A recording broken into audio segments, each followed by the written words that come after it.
walking with my face turned to the sun.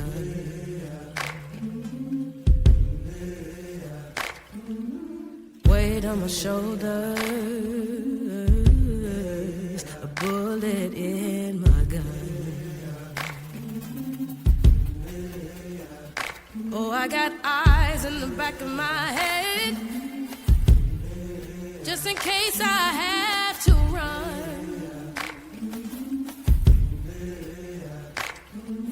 I do what I can when I can, while I can for my people.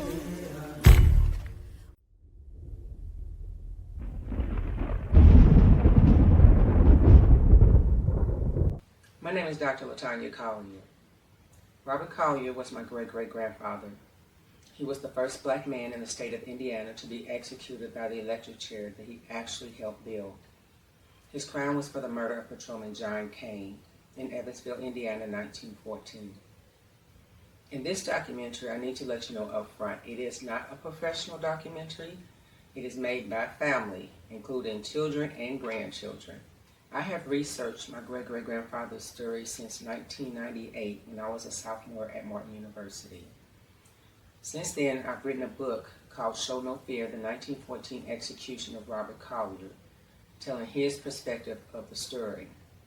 It is available on Amazon Kindle. Also, I documented me and my family's journey to see the electric chair for the first time. That's also on YouTube under Robert Collier Electric Chair Documentary. Now, in this documentary, we're going to follow the path of his story first. I'm going to tell you a little bit about him and his family and the type of person he was, and a little bit about what happened between him and Patrolman Kane.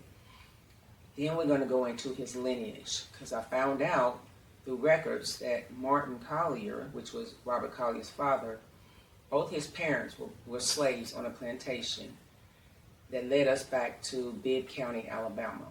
And their names were Hattie Collier from the Collier Plantation and Bob Mayberry from the Mayberry Plantation. And mind you, Bob is short for Robert. So my great-great-grandfather, Robert Collier, was named after his grandfather. Now, my great-great-grandfather was the youngest of 7 children. Martin Collier, who was his father, was married to Sarah Collier. They lived in Henderson, Kentucky, and that's where he enjoyed life. He had no problems there. Now, he was born May 27, 1880, but he was born a cripple. His hand was at an angle, sort of like this. His right hand was bent inward. So he had a lot of issues with people picking with him. And he had a hot temper, and when people bothered him, he would fight as best he could. He would quickly pick up a weapon because he figured out having a crippled hand, he didn't have much leverage. After the family moved to Evansville, Indiana, he was about 10, 12 years old. He was sent to Indiana boys' school for shooting another boy in the foot for picking with him. So that began his troubles with the law. He stayed in and out of prison, and he had over 60 fights when he was in prison. So he met Annabelle Collier and got her pregnant, but ended up back in prison. And Rosalie, which was their daughter, she was about 4 years old when he was released, and that's when him and Annabelle got married. Now, Rosalie was their only child. Neither Robert Collier nor Annabelle had any more children. So what happened between Kane and my great-great-grandfather? Oh, there was a barbecue on the black side of town in Evansville, Indiana. It was called Baptist Town. And Patrolman Kane told everybody to get off the corners. And great-great-grandpa was not trying to hear it. He said, well, look, I don't have to move. I have a right to be here. And Kane told him, you're going to move or I'm going to move you.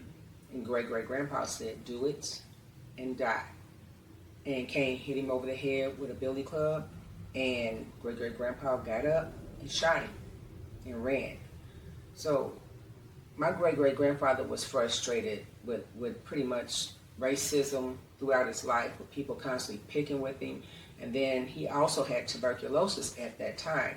And that's why they released him from prison, because in 1913, the stay of execution changed. There was hangings So in 1913, when they changed it from hangings to electrocution, they had a group of inmates at the prison, Michigan City Prison. They had to tear down the hanging gallows, and great-great-grandpa was a part of that team. So they built the chair, and great-great-grandpa, when it got done, he ran and sat in it and said, "I'm going to be the first to go in this chair," and didn't realize that he really was. He was the first black man to go in that chair. Well, when the chair was erected, but it wasn't completely finished, he got sick, and they sent him to the prison hospital and then let him go. And that's when he caught the case the following year, 1914, with Cain. So I'm going to tell you more about this story. So after great-great-grandpa shot Cain, he ran to the train station. One of the officers knew his running habit, so that's where he went to try to see if he can catch him. Now, mind you, things were kind of slow as far as calling for backup and searching for him, because there was a storm previously and it shut down a lot of the power lines in Evansville, Indiana. So they called great-great-grandpa at the train station, and they got him to the jail. And literally, there were people looking for him, white people. The word got around, and they started going with their, "Oh, let's go get him," and trying to lynch him, but they didn't get to. Because the 1903 riot played a crucial role in what happened to my great-great-grandfather. Now, in 1903, when the white people was trying to go after another black man who had killed a policeman, the law said, the sheriff was like, "No, we're going to handle this the legal way." White people was like, "No, we're going to go in there and we're going to go after that black man." Well, they tore down a pole. Literally, if you look outside and you see a telephone pole, these white people were so enraged, they tore down a pole to batter around that door in to get to this black man. So the sheriff took him to the tunnel down under and took him out to safety. These people, it's mind-boggling. It just wasn't enough. So they started going over to the black side of Baptist-town, burning, trying to kill people. It's crazy. Enraged because they couldn't get to a black man who killed a policeman, no matter what the situation was. So the sheriff called in reinforcement. The military came, and there was a battle between white and the military, because it was a power struggle. They really didn't get too cent about the black man, but the power struggle. They said, "You're not going to hang him," and white people was like, "Oh yes, we are." They got to battling, and a lot of people got hurt. People got killed. So when it came to my great-great-grandfather, and he killed a policeman, white people didn't want to go up against the military. They started thinking, we can literally get killed. So that's why that trial took place. And great-great-grandpa literally he pled guilty, but they wanted to bring in witnesses anyway. And of course, they found him guilty and sentenced him to die. So Rosalie was 10 years old when they executed him. And at the prison, right before they executed him, they interviewed him and asked if he had any last words. And he said, yeah, he made a lot of mistakes. He didn't want people following his footsteps. And he wanted them to get an education. So to me, that was powerful. And I don't care what anybody says. He's my hero. In the upcoming clips, you're going to see some historical sites in areas of where incidents took place between Cain and my great-great-grandfather. This was really an emotional and spiritual roller coaster. So let's go ahead and get started. I'm at the Indiana State Archives office, and this is a picture of my great-great-grandfather, Robert Collier, when he was in his early 20s. This is him when he was about 34 years old when they captured him for killing Patrolman John Cain. Now, if you look at them both side by side, they almost don't even look like they're the same person, but they are. Wow, a closer look. Let me get it clear, focus. And another look at this one. Wow. Okay, let's get ready to head on over to Evansville, Indiana. This is St. Joseph Catholic Cemetery, where Robert Collier is buried. We're about to enter it. Okay, so we're on our way to John Cain's grave. That's the first one. That's the first one. So this is the cemetery. Is St. Joseph Cemetery. Both of them are buried here. So when great-great-grandpa Robert was executed, the black community in Evansville pitched in and they sent for his body from Michigan City. And normally when an inmate is executed, they bury him in Michigan City, but luckily the community came together, got the money, brought him back down here. They prepared his body at the mortuary, which is no longer in existence, but we'll probably go see the site hopefully. And so they buried him here, same place that John Kane is. Okay, so this is John Kane Jr., January 27th, 1867 to June 14, 1914. Okay, great-great-grandpa's grave is like a football field going that way, and that's where we're headed.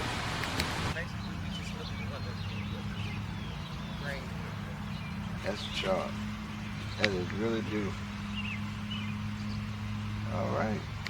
We're at the African American Museum in Evansville, Indiana, researching our lineage. And Mr. Miller met us outside, and Mr. Phelps, Watez Phelps. And we might be related, but we're gonna find out, right? That's right. So we're about to get the other side of the story for Robert Collier. Now I know for a fact that in 1903, I think it was April of 1903, Robert was released from prison. He was here during the 1903 riot. I don't know where he was. I don't know if he fled with some of his family members to Kentucky, or was he here fighting or shooting? I don't know. But I know he was here. We talk about, we I have have the an book. exhibit in here. that I should talks have bought it about with the me, but yes. 1903. Okay. My name is Janice Hale. Welcome.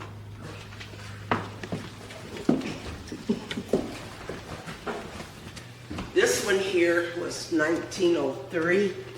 Evansville had the most bloodiest race riot, and it lasted for 3 days. Mr. Lee was in the saloon, and him, another gentleman. That's why they say don't drink when you're talking about politics. Well, this is what was going on. Lee said, I'll be back, and he meant he'd be back. But when he came back with a gun. And when he came back, he met Massey. Massey's the police. These two shot one another. Lee was able to kill Massey. Massey was able to shoot a round off at Lee in the chest. Well, they're not taking care of his medical. All they wanted to do was kept asking to get turned over Lee to him. And they wanted to lynch him. Well, they didn't get a chance to. Our old courthouse downtown is right across the street from the jail, so there was a tunnel. So they were able to move Lee out of Evansville, and they took him to Vincennes. Vincennes was also one of our Underground Railroad stops. Well, even though they're moving him, they're still not giving his proper medical treatment. And within 5 days, he died. So they didn't get to lynch him or anything. That's where we was just at. Yeah. Yes. Yeah, so no, you've got Lincoln, and then you've got another Bellmead. 2 streets down from Lincoln is Bellmead. Yeah. That was Short Bell. Street. So they called it Bell, but it was Bellmead. Well, I mean, became- at It's the time, Bellmead now. At the time was B-E-L-L. I mean, B-L-L. There now it's B-E-L-L-E, the M-E-A-D-E. Then. Okay, so it is. Yeah. Is okay. Well, that's shoot. Okay, so what about Lincoln and Riley? Where's that? Yeah, and that's right. That's up 2 blocks. There is Lincoln, and really Riley is right about that same area then. So so where he was killed at was on Bellmead and what? No, he was killed on Riley and Lincoln. And see that Bellmead, Bell was Bellmead, but that was where the funeral was at his sister's house. Here's Lincoln. Here's Governor. There, that intersection there, and There's it's the Riley. project. Riley's just this little bitty street that ran back to Douglas. So that's where the new There, apartments are. yeah, it's all where the apartments where are Lincoln there. Gardens That's used where to we be. were just So at. we You were looking through the window and looking at Clark Douglas. And Road. that's where it was. That's where it is. This is Lincoln. And that entryway where that fence is, that's Riley. Right here in this little area, the corner, is where my great-great-grandfather, Robert Collier, shot Patrolman John came. Yeah. Oh, this is the bridge leading to Kentucky. This is the Henderson, Kentucky Bridge. Oh, we going to Kentucky. I'm Well, going to we're get some in dirt. Kentucky. Oh, my goodness. Oh, we in Kentucky. Oh, Yeah, Kentucky. oh my goodness. Look. Oh, my goodness. This is so exciting. Look at that. Oh, my goodness. This is amazing. So that makes it the longest river in the United States. This is a part of the Mississippi. Yeah. Ohio River is what's known as a tributary because it's a vein, you know, just like veins that run through your body and run through your heart. The Mississippi River is the heart of this. It's one of the longest rivers in the United States. Yeah. So that's the geography part of this. This is amazing. Yeah. This is great. Wow. I'm at the Doubletree Hilton in downtown Evansville, Indiana. And what we're looking at is the top of the old courthouse. We're going to ride around it, as well as the jail, and then we're going to go inside. Freaking goodness. Look at that thing. Woo! This is huge. So this is where they held his trial at. Because I remember seeing that in the photo. Wow. This is the old courthouse.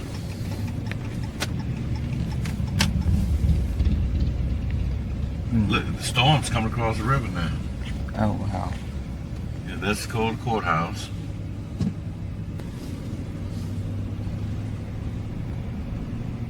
Then it's the jail behind it. There's that little son of a gun right there. Courthouse. I got a picture of both of those. But I'm going to get an actual picture on my phone. Wow. The cells were in the basement. Cells used to be in the basement there. It's the lawyer's office they brought it down, but that's the old jail. All right, this is the old courthouse. And we're about to go in. And let's go on across the street here and I'm going to show you the jail.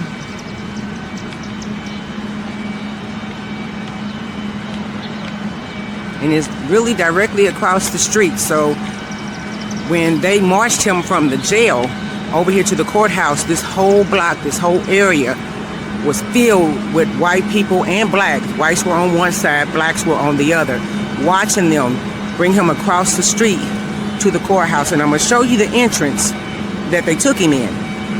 This is the jail that they held Robert in. And it's now an attorney's office, believe it or not. Get a better view.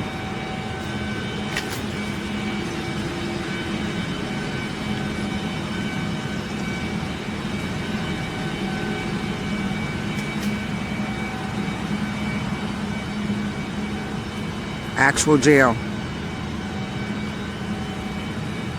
This is so surreal for me. This is really hard. So when they brought him out of this jail, they marched him across the street and it was filled with people, both black and white, opposite sides.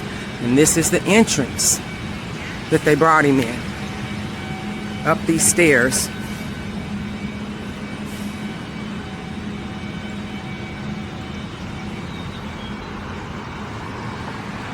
Marched him in those doors.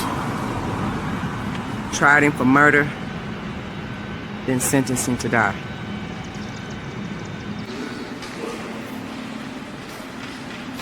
So this is the courtroom that was reconstructed to make look like the 1914 courtroom. Oh, wow. Oh, wow. Okay, we're gonna get some lights on in here. This is how the courthouse would have looked in 1914 when he was sentenced. Wow, this is so surreal. And that's where the jury sat. And this is the judge's bench.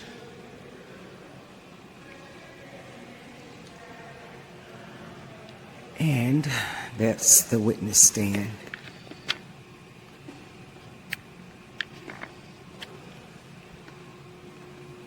I'm not quite sure where he would have sat, but you kind of get the gist of it. Wow. Okay. Okay, now tell us, this is original furniture from the Superior Court back when the courthouse opened in 1891. Oh, wow. And that cabinet back there was an assessor's filing cabinet, and it was sold off sometime probably when the building wasn't active for tort anymore, but one of our commissioners, Commissioner Musgrave, found it on Facebook Marketplace, and the foundation paid out of pocket for it. It was up in, I believe, South Bend or Fort Wayne area, and they went and got it and brought it back home. So it's not its original room, but it's back in its original building. This is, man, I'm just speechless. Wow.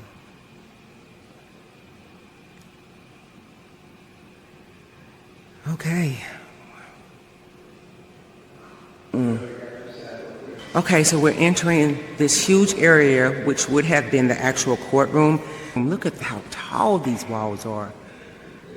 And, of course, I doubt if those were the actual chandeliers, but those are beautiful. This is huge. So the courtroom that we saw, the bench and the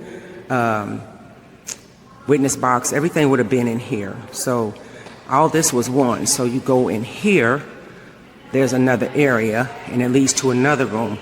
And this was part of the whole courtroom era. And this is the second part of it. So it was really, really huge. And the amount of people that were inside and outside of the courtroom waiting for judgment, I can't even possibly imagine. I know it was in the hundreds. This is amazing. Okay, so we're going to go see the Rotunda, which is the very top of this building that I showed you in a clip earlier when I was at the DoubleTree. So if we look under this way, look at that. That is the very top, and we're like we're on the first floor. This is amazing. This is the inside of the courthouse where hundreds of people were, where my great-great-grandfather was.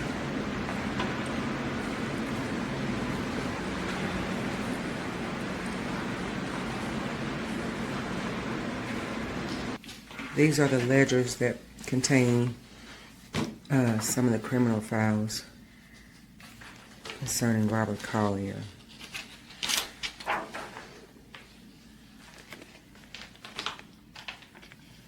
Wow. So Okay. they would index it by name. It's hard to see. Let's see. Robert Collier, right here. So they just indexed.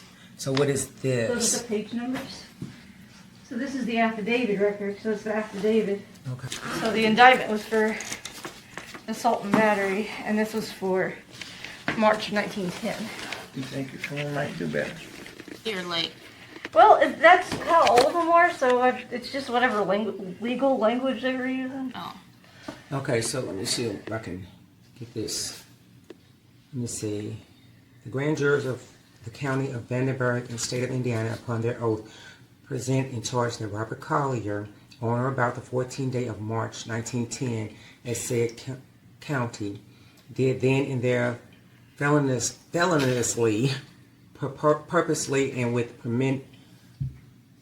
premeditated malice, in a rude, insolent, and angry manner, unlawfully touch, strike, and cut, stab, and wound one Clifton Aubrey with a certain razor, which he, the said Robert Collier, then and there had and held in his hands, with intent then and there, and thereby him and said Clifton Aubrey, feloniously, purposely, and with premeditated malice to kill and murder, then and there being.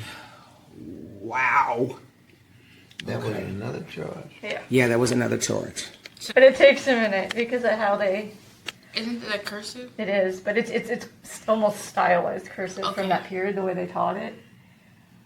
So there's a certain way to actually try to understand this. Because it's a lot of like. The way that they like tie the letters together.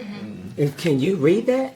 Yeah, but it's because I'll stare at it a lot. But then when I get away from it and I have to come back to it, you're like, whoa. You have to go back. But it's much the same legal language. So this is the grand jury indictment for Robert Collier. On or about June 14th, 1914, at said county, then and there unlawfully, feloniously, purposely, and with premeditated malice,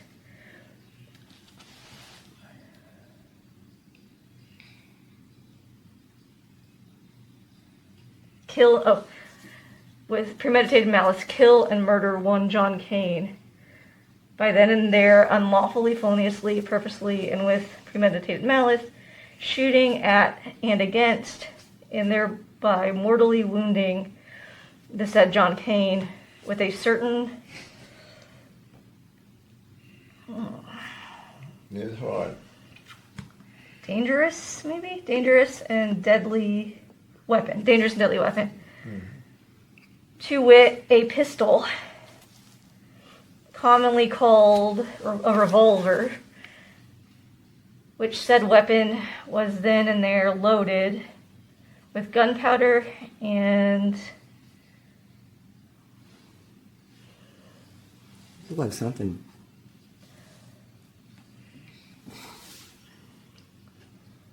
Is that a B or L or? loaded with gunpowder and loaded after, and which said weapon he, the said Robert Collier, then and there, had and held in his hands, from which mortal wounding the said John Kane. Then and there. They make it difficult. So what is this? What is this Bell Street? So these are the witnesses. So these people probably, 420 Bell Street. That's his sister's house. Basically that's where they're saying that's where they lived, or that's where they were at the time of the incident. So those are the people that witnessed the event and where they were at that time. Okay. Yeah, I got a lot of that in the book too. So there's. Let's see, Robert Collier. What is this? 6. Page 61 to 65. Oh, okay, that's the pages. Okay. And then page 92. Because this one, So he has 2 in there? he's got multiple. This one is 1909 to 1913. That's the date to this. So this is an order book. So that's like when they had court. The reporter would write down like all of the judge's orders, like what happened in court that day, and what did the judge say to do.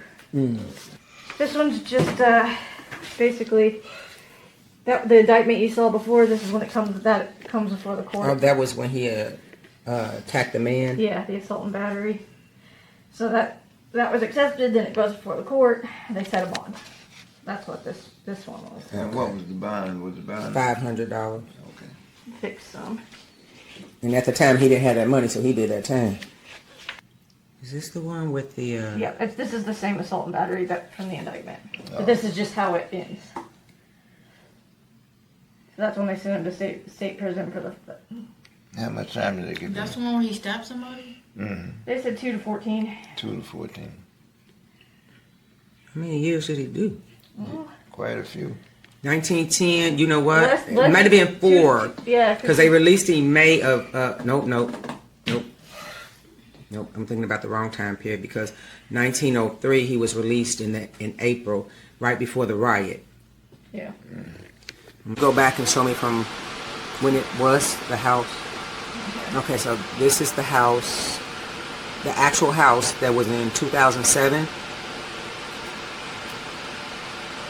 And this is the house in 2012.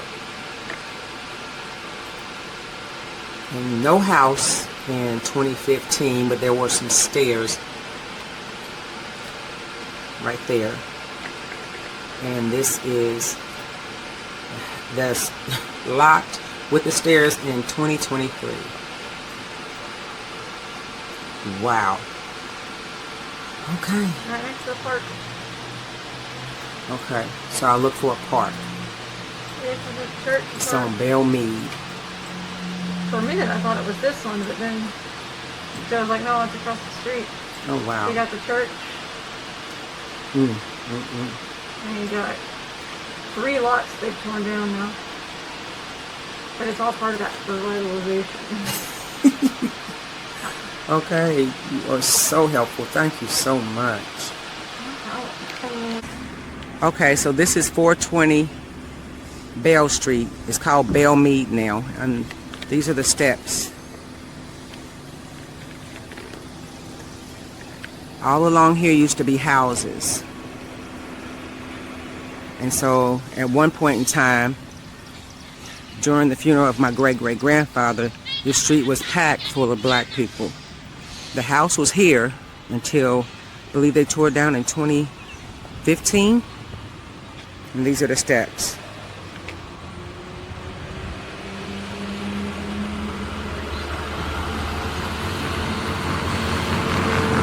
And to show you how everything was really close by, this is a school now, but if you could look further down, right there where the African American Museum is, behind there was Riley and Lincoln. Okay, so we're at the jail where they held my great-great-grandfather. And if you look at these bars, now it's an attorney's office. So we're going to go in and hopefully get to see the cell. Hey, Miss Collier? Yes, how Hey, you doing? it's really nice to meet you. Nice to meet you too. Hi there. Yeah, come on with me. Let me show you. I got some old floor plans, and that's kind of a good place to start to kind of show you a little bit of layout and the history, and you'll see why. Okay. So, thank you. yeah, come on with us. This is the original floor plans to the old jail. So the old jail was segregated. Now, Are you serious? what makes this interesting White, is non-colored, I colored. can tell you where Mr. Collier stayed. What? He would have been here, and we'll go to this spot. So, All over here. yeah, so clinic was really a word for like ward. It wasn't necessarily an actual, health clinic, but this is where he would have stayed. So he would have been in one of these cells, and now it's an office space, so it's kind of hard to tell what it was, but you will be in standing on the same steps in the same area that he did. Oh my God. And you can see why I was excited to meet you today, because these are kind of heavy moments, Oh my God. Look. And This is what he looked like. handsome guy. That's the picture that they took of him when they booked him for killing Patrolman John Kane, 1940. I'll take you to that room after this. Okay. So, Oh, man. yeah, because I can show you what room that would have been taken in. Oh my God. Are you serious? So we know where he would have stayed because they stuck to this pretty strictly. And there was the other way they had it broke up was they had a women's prison. There were only 2 ways you would end up in there as a woman back in the day. But the women's, none of the plans show that the women's was segregated. Really? So there was only one women's area. So we don't know how that worked. Maybe they just didn't have enough women to have that. But as far as we know, now mind you, that may not have been the way it was. The women's was not segregated. Right. But It's curious I wonder why. Did they feel like the black women were not a threat and the black men were? I don't know, because and since we talked and I started reading about Mr. Collier, one of the things I've really thought a lot about is what this plaque has out here, this historic site. It's for the race riot of 1903. Oh, yeah. And all of that started outside of this building. And as you know, Massey, the young man who was killed in that, shot a white police officer in Baptisttown. They bring him here, and the sheriff knows immediately that there's going to be a a riot over this. Oh, yeah, because they tore down a telephone pole Yes. to bat around the door. Yes. Oh, my God. And so the sheriff is one of the few good people in this whole story because he takes young Massey, they get him in a car, and they get him out of town. Right. It would have been easier to throw him to the wolves. Yeah, it would have. You know? Because they wanted to kill him. He was black. Let them have him, but he didn't let them do that. No. And that's what's really fascinating about him is he does the right thing at the time. But the riot happens. There's 11 or 12 people killed out here, including a little girl. I read about that. And she was in, from what I understand, in her perambulator, the baby carriage. Her mom was pushing her. And I want to say she was about 6 years old. And they're not sure exactly if it was the National Guard, if it was the cops, Yeah, if they it don't know was which the one hit the locals. babies. Because it kind of just exploded. Right. So, as you know, the history from that, Evansville is in a couple weeks of chaos. Right. The Baptist town, the whites go over there and they burn down buildings, they tear up the Black Hotel. A lot of blacks in Evansville leave. Right. Because this is a traumatic event and they went through it and they know this could happen to us again. Why would we stay here? Yeah, I read about them running to Kentucky, and Kentucky shut its borders on them. They were trying to go for protection. Believe it or not, my great-great-grandfather was here. He was released April of that year, 1903. So he was here in Evansville. Where, I don't know. They had people that they knew in Kentucky, so I'm thinking they would try to get back over there. Yeah. I don't know if he was in the riot or what was going on, but I do know that the 1903 riot played a significant role in what they did with him in 1914. It had to, because I have thought this through. The other day I was out mowing, and that's kind of my Zen garden where nobody bothers me. And I was thinking about this, but we talked about how swift that he was up at Michigan City in an electric chair. You know, try to put yourself in the place of the people that are here at the time. They had to be terrified that 1903 was going to reenact. But this is why the whites didn't attack like they did in 1903, because they did not want to face the military again, because the military came full force. And it was like a power struggle. We want that. And the military was like, no. The sheriff said no. And they was like, well, we're going to take them. So then they battled. So after that battle, and they realized, hey, we can get killed. They backed off. So in 1914, when they had my great-great-grandfather, and I know that they walked him and paraded him across the street, because I read in one of the newspaper instead articles. of using the tunnel. They may have taken him another day, but there was one particular time where they took him across the street. Blacks were on one side, whites were on another. And he raised his hands like this to wave at somebody, but they were taking it as he was being smug or arrogant. And he saw somebody he knew, and he was waving, you know, just saying hello. But the whites thought, oh, look at him. And they said some cruel things. I mean, I'm like, are you freaking kidding me? And for him to go through that, and he didn't show any fear or any, it's like, they're going to do whatever they're going to do. I know. Well, gosh, I mean, you know, in history, you always try to put yourselves in everyone's shoes and consider what the world was like at the time. Oh, God, it was horrible for black people. It was. It was horrible. But you know, what's interesting about this, though, is had justice not happened quickly, in 1903, in 1914, the consequences for blacks living in Baptist town, which was predominantly where they were, it could have been really bad too. So, but at the same time, I don't know, you know, you think about these things and looking back at it, and it's so hard to say who's right and who's wrong. I can honestly tell you, from my research and from my great aunt, who was his granddaughter, she's the one who told me the story. They were in Baptist town. Blacks were having a barbecue. They were tired of being harassed. Police came over there often. They were harassing, so they was telling them to move off the corner. And my great-great-grandfather said, I'm not going to move. I got a right to be here. And Cain said, you're going to move or I'm going to move you. And my great-great-grandfather said, do it and die. And so Cain hit him with his billy club, knocked him down. Great-great-grandpa got up. He had a quick temper, and he shot him. And he took off running. He didn't know he killed him. He just shot him. and he took off running. They caught him, brought him here to the jail. So they would to black people, that was self-defense, because even in today's society, if somebody hits you, you're gonna hit back. I don't care if you're a cop or whatever. You don't hit me. So you try to fight back. That was his reaction. It wasn't like, I'm a cold-blooded killer and I'm going to shoot this cop. That was not it. Yeah. Yeah.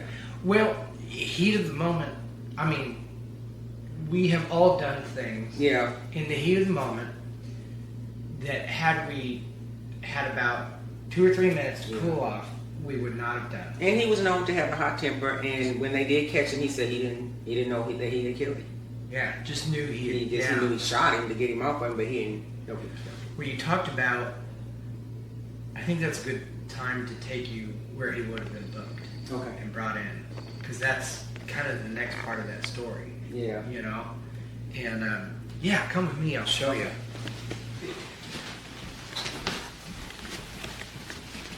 These doors are just wow. So this was the booking room. Oh my God, he actually So- took the picture. So they would have brought him in this alleyway, and then they would have brought him up this door, and then they would have brought him in here, and this is where that photo would be taken. So right up in here? In this room. This is, so he would have been booked in here. I don't think they were fingerprinting at the time, but this is where they would have initially brought him in, and this is where the process would have started. So that's what this picture on my book has. It's in this room. Was taken in this room. Yeah, that's where it would be. It's right here. And there was a spiral staircase, and I'll show you where it went later, but it is not here anymore, but it would have went down to the tunnel. So surely for some court appearances, they would have taken him through that at one point. I know one time he said through the street, but surely they would have at one they point did. for security purposes, because that was what it was built for, was to transfer people back and forth. And there's a little bit more to it. The architect of this building and the old courthouse was an immigrant from Liechtenstein. And his name was Henry Walters. So he designed both buildings, and he was an actor on the side. So he kind of mixed architecture and theater together, and that building was to be glorious and show justice, and this building was to be scary and show retribution. So the tunnel was not only for security. The other reason for the tunnel was kind of showmanship, because they used to, town hangings would happen in that corner right across the street from us. And Mr. Walters, who designed this, did not want people being marched out of the jail. That's retribution. It doesn't look like justice. That's not how the show is supposed to go. So he would take them through the tunnel. So the prisoners would go through the tunnel, up the courthouse, and they would march them down those big stairs right to where they would hang them. And it was kind of a production. And people would go to those, as you know. The whole town would go to those. My grandmother was a little girl in Reed, Kentucky, a little town outside of Owensboro. And the last hanging in America happened in Owensboro. And I can't remember the numbers of people that showed up to it, but it's unbelievable. Her mother took her to that. Oh my God. But that was normal. And her mom, this is the last one. You should see this. And, and that was how society looked at it. Today, it's gruesome. You can't get me to go watch anybody get killed. No, it just doesn't seem like a fun thing to do on the weekends, No.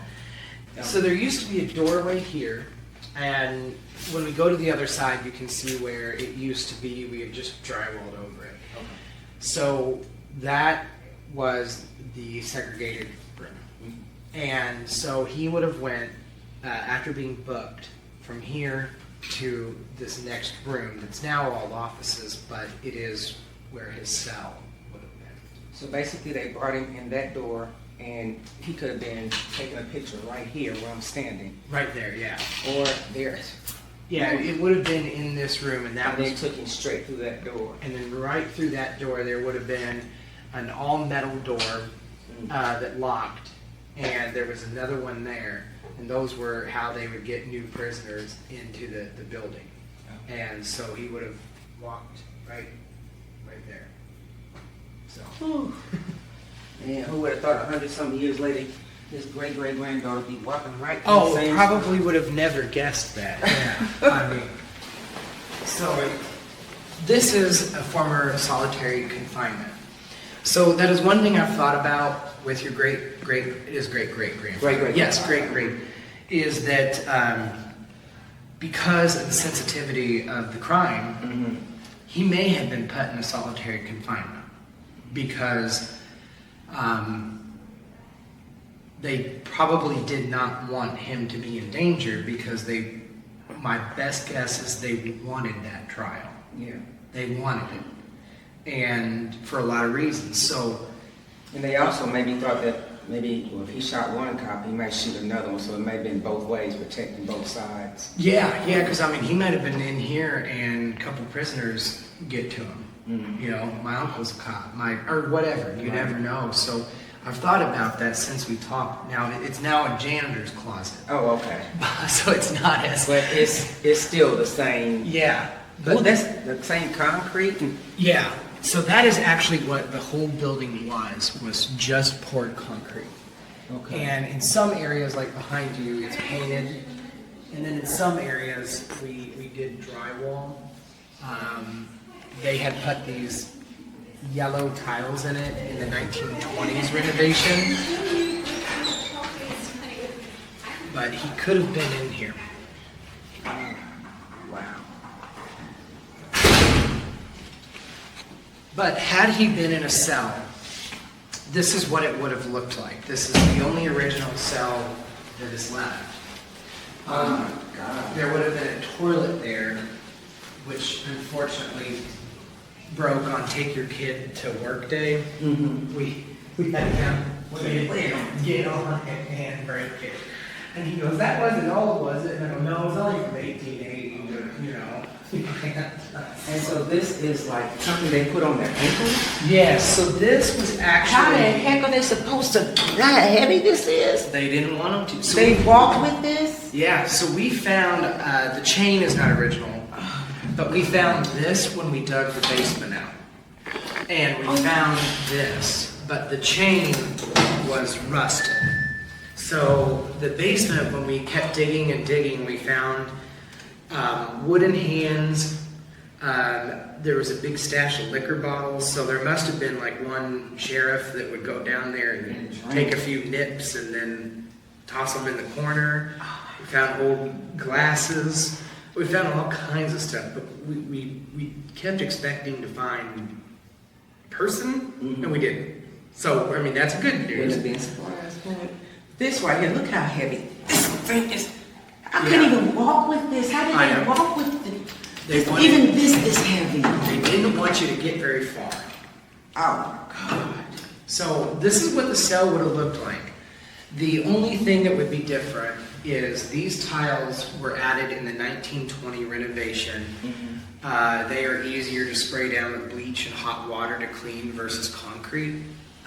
So they would have come in later. But this, the jail that he would have experienced at that time would have just been these bare concrete walls. I see this over here. And these, So is it okay to go in? yes, please do.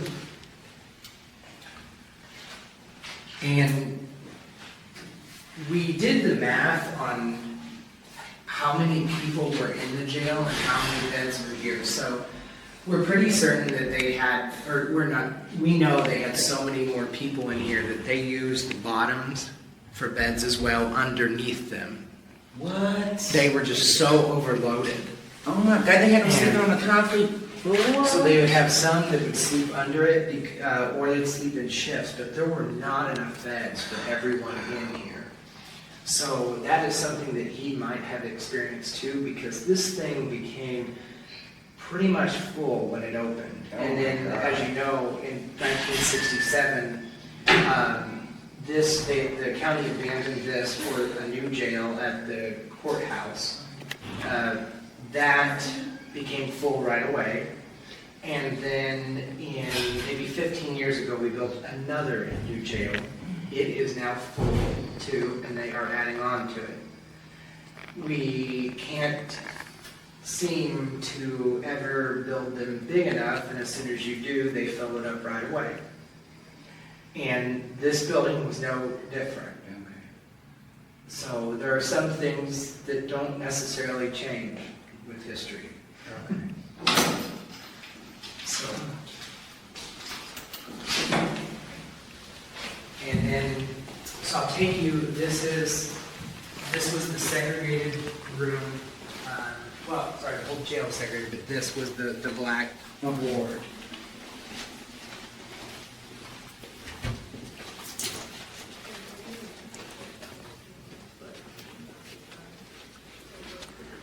So, this is the doorway that he would have come from.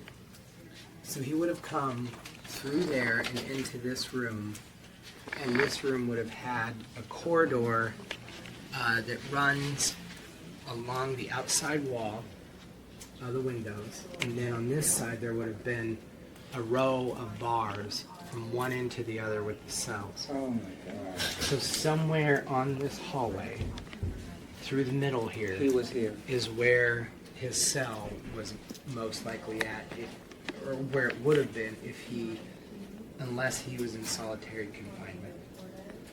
So, Well, he was locked up on more than one occasion, so I know for a Yeah. fact he was in here, maybe on a different charge. so he would have been in here before, because it seems like they stuck those areas stayed where they were because they always had way more white prisoners.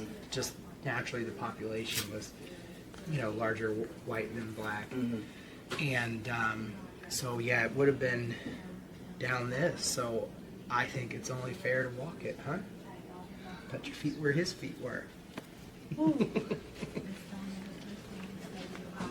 So all of these were cells. Well, these would be added. So the cells would have, the wall of cells would have ran about here, and then you would have had a corridor for the guards to move people through. So the cells would have been just right here in the middle, and then there's a day room. They kind of were in a U shape, and then there was a little day room in the middle that had a table and chairs that were concreted into the floor. So that is likely where the black prisoners would have taken their meals, played cards, had free time, socialized. The whites had the large room upstairs, and it had a bigger day room, but there was more prisoners in there. But this one, so right in the middle would have been the day room where they hung out and tried to forget about where they were and make the best of the situation.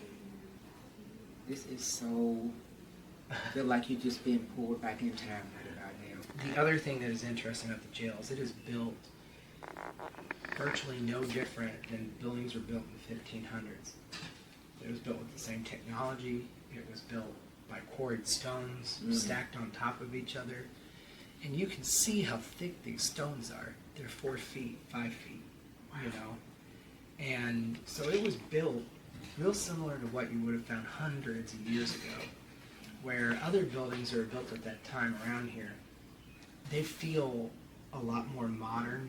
They don't have a medieval feel. Yeah, exactly. And this thing, It does have that type of gloomy, dark feel to it, Yeah, and it did. It was concrete and black painted bars, and that was that. So. Well, I'll take you down and show you where the tunnel is that he would have went through. Okay, now I warn you now. If we get down there and I see some eyes peeking back, I'm leaving. I'll be right behind you. Originally, he would not have gone this route to get to the tunnel.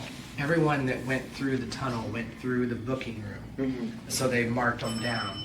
But like I said, that spiral staircase is not there today. Okay. It was totally rusted through and dangerous, and it didn't make much sense to put it back because it was right in the middle of that room. Right. And So yeah. this is not where he went to the tunnel, Correct. but it was the spiral stairs, but we got to get down there through Yeah. this way. Yeah. Gotcha. Yeah. Okay. But the stairwell is the original jail stairwell. You know, lots of metal.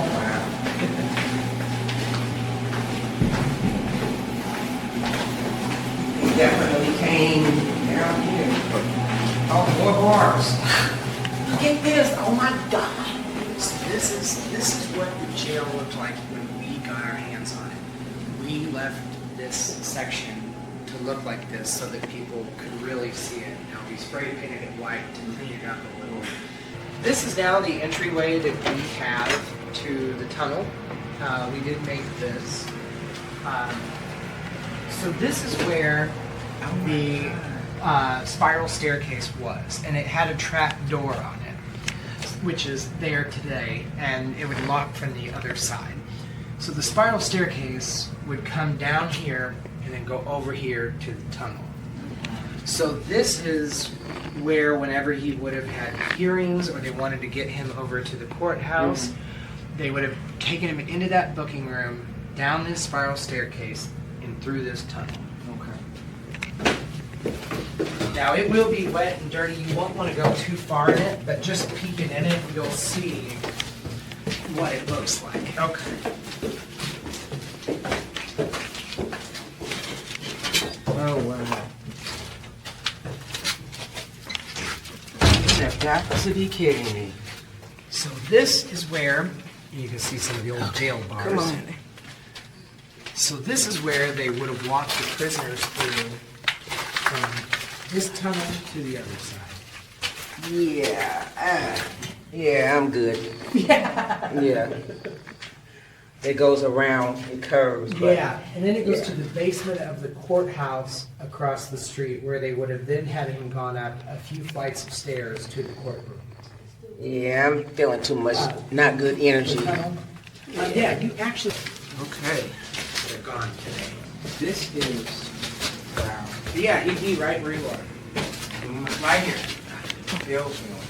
Coming down this, knowing he's going over to a courtroom, and he knew what that courtroom was going to do. Yeah. He had to have. He knew. And he knew what the jury was going to look like. He knew what the wow. judge, the prosecutor, and he knew he'd probably be probably the only black person in that courtroom. Yeah, well, you know, I think I remember reading in one of the articles, because they had different witnesses. I remember they was talking about his father. He was an old, frail black man, and when they passed that sentence, he was squeezing the table real tight. He was so hurt and upset. See, they didn't know Robert Collier like his family and friends did. Yeah. So all they saw was a brute who killed a policeman. Him defending himself, all that was just null and void. So Yeah. I feel him. Well, he I knew. feel him in here. He knew what he was headed for, right? Yeah. And Mm. while America does have one of the finest justice systems, there are, at the time, the biases were accepted, they were part of it, and he knew that. So he knew there wasn't one way or the other going to be a real trial, Yeah. We know. you know. All right. This stuff. I don't have my keys, so we're gonna Probably. just put this smart.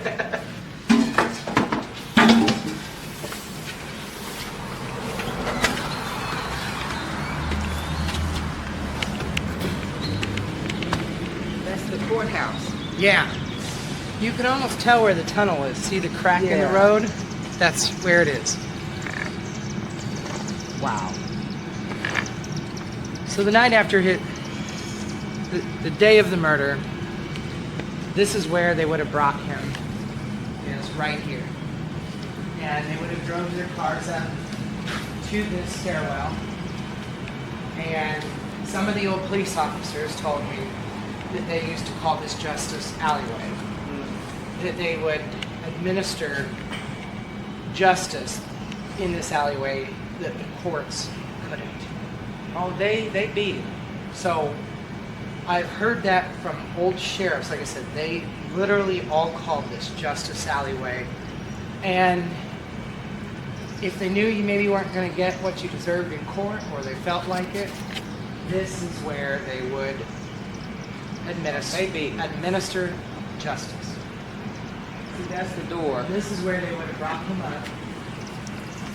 And the push button for jailer, every few years we paint it because it is as it was at the time.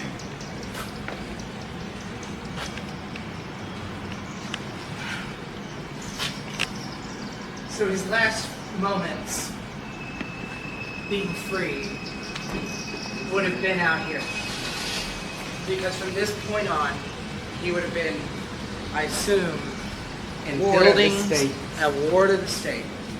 So this would have been it. The end of that. Thank you. I appreciate you coming. All right. This is I knew the story, but I never put two and two together that he would have been here. I have done years of research since 1998.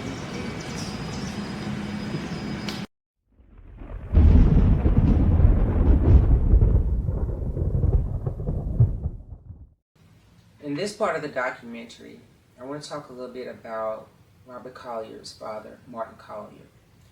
When they had him in the courtroom, Martin was sitting at the table, actually not far from great-great-grandpa. And when they passed that sentence, he grabbed the side of the table. And this was reported in one of the newspaper articles that I found. He said his father was a frail old man, and when the sentence was passed, you could see him squeezing the table. He was hurt. They were going to kill his son for defending himself. So I was really curious about the Collier name. I wanted to know where it came from. So I followed our family lineage to Martin Collier's mother and father in Bibb County, Alabama. Now, from my understanding, the research, Martin Collier was a good father. He had 7 kids by 1 wife, and a year after great-great-grandpa was executed, his mother died in 1915. And Martin married again about 2 years later, and he had, I don't know if he had any more children or not. I didn't even bother looking that up, to be quite honest. I wanted to follow the lineage to where they came from. So through a marriage certificate that I found of Martin, he named his mother and father, Hattie Collier and Bob Collier, which AKA Robert, and Martin named his youngest son after his father. So Martin was a slave on the Collier plantation, and you're going to see this in the documentary. He was about, when I found him in the records with the help of Miss Baker, she found a huge book, and it had both their names in it. And I was like praying to the ancestors to help me find Hattie, because Miss Baker, her family was the Mayberries, and she had a lot of information on the Mayberries, and she found Bob Collier's name, and that's how I found out a lot of information about him. He was purchased from Virginia for $2,500, which means if you purchase a slave around that time with that type of money, yeah, they had some really good skills.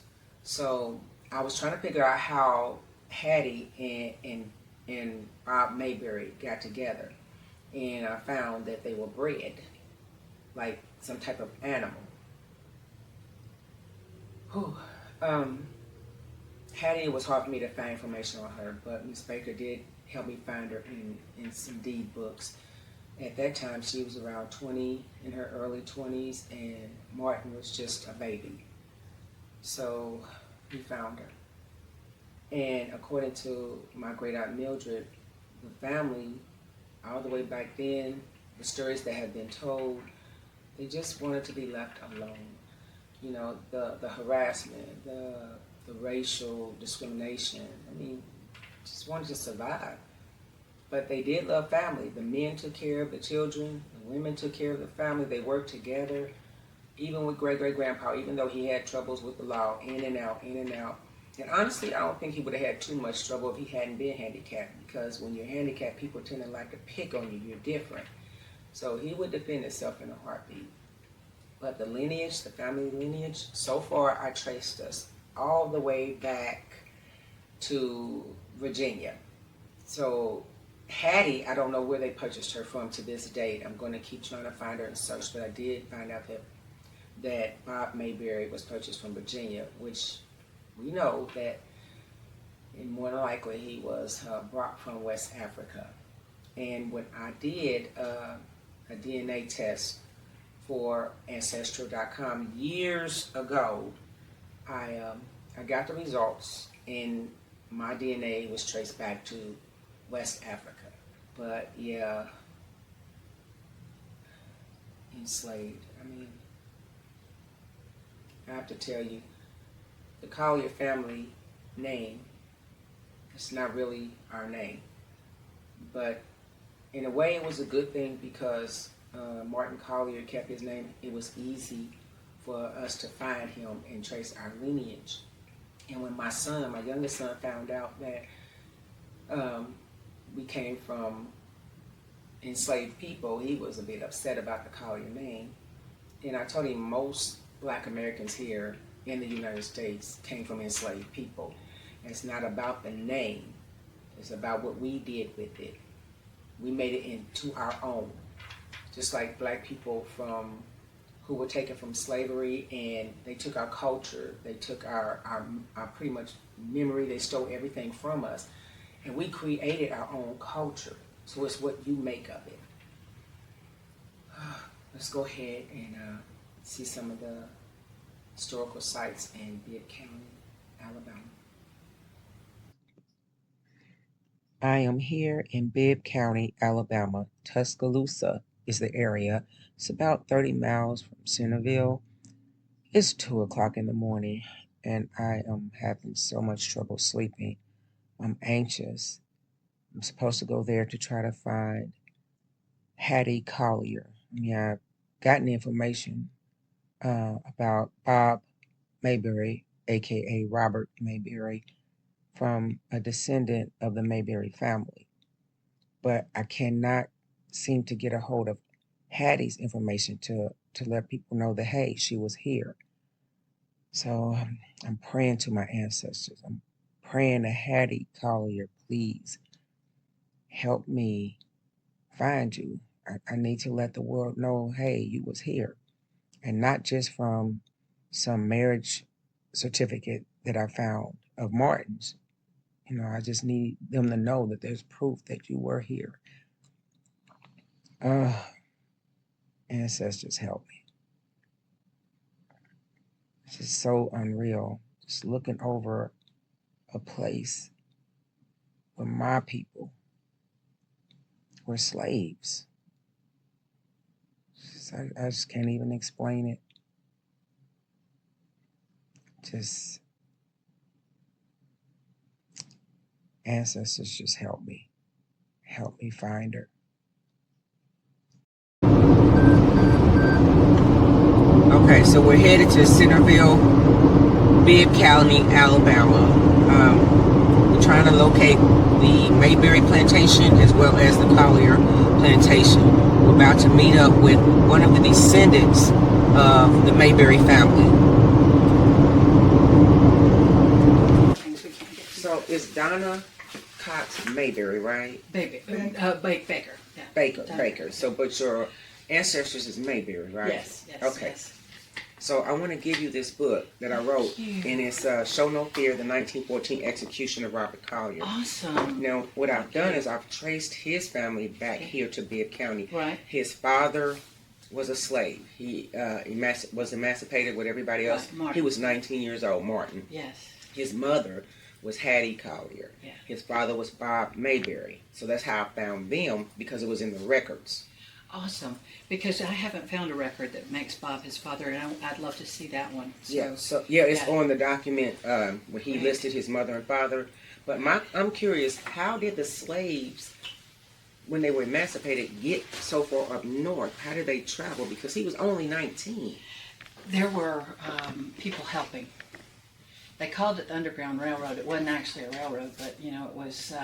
There were secret. Well, did he leave before slavery? No, ended? it was after emancipation. Okay. Then he probably just headed north, and you know. Was it train? Was it? I doubt he was on a waterway? I doubt he was on a train. He probably walked.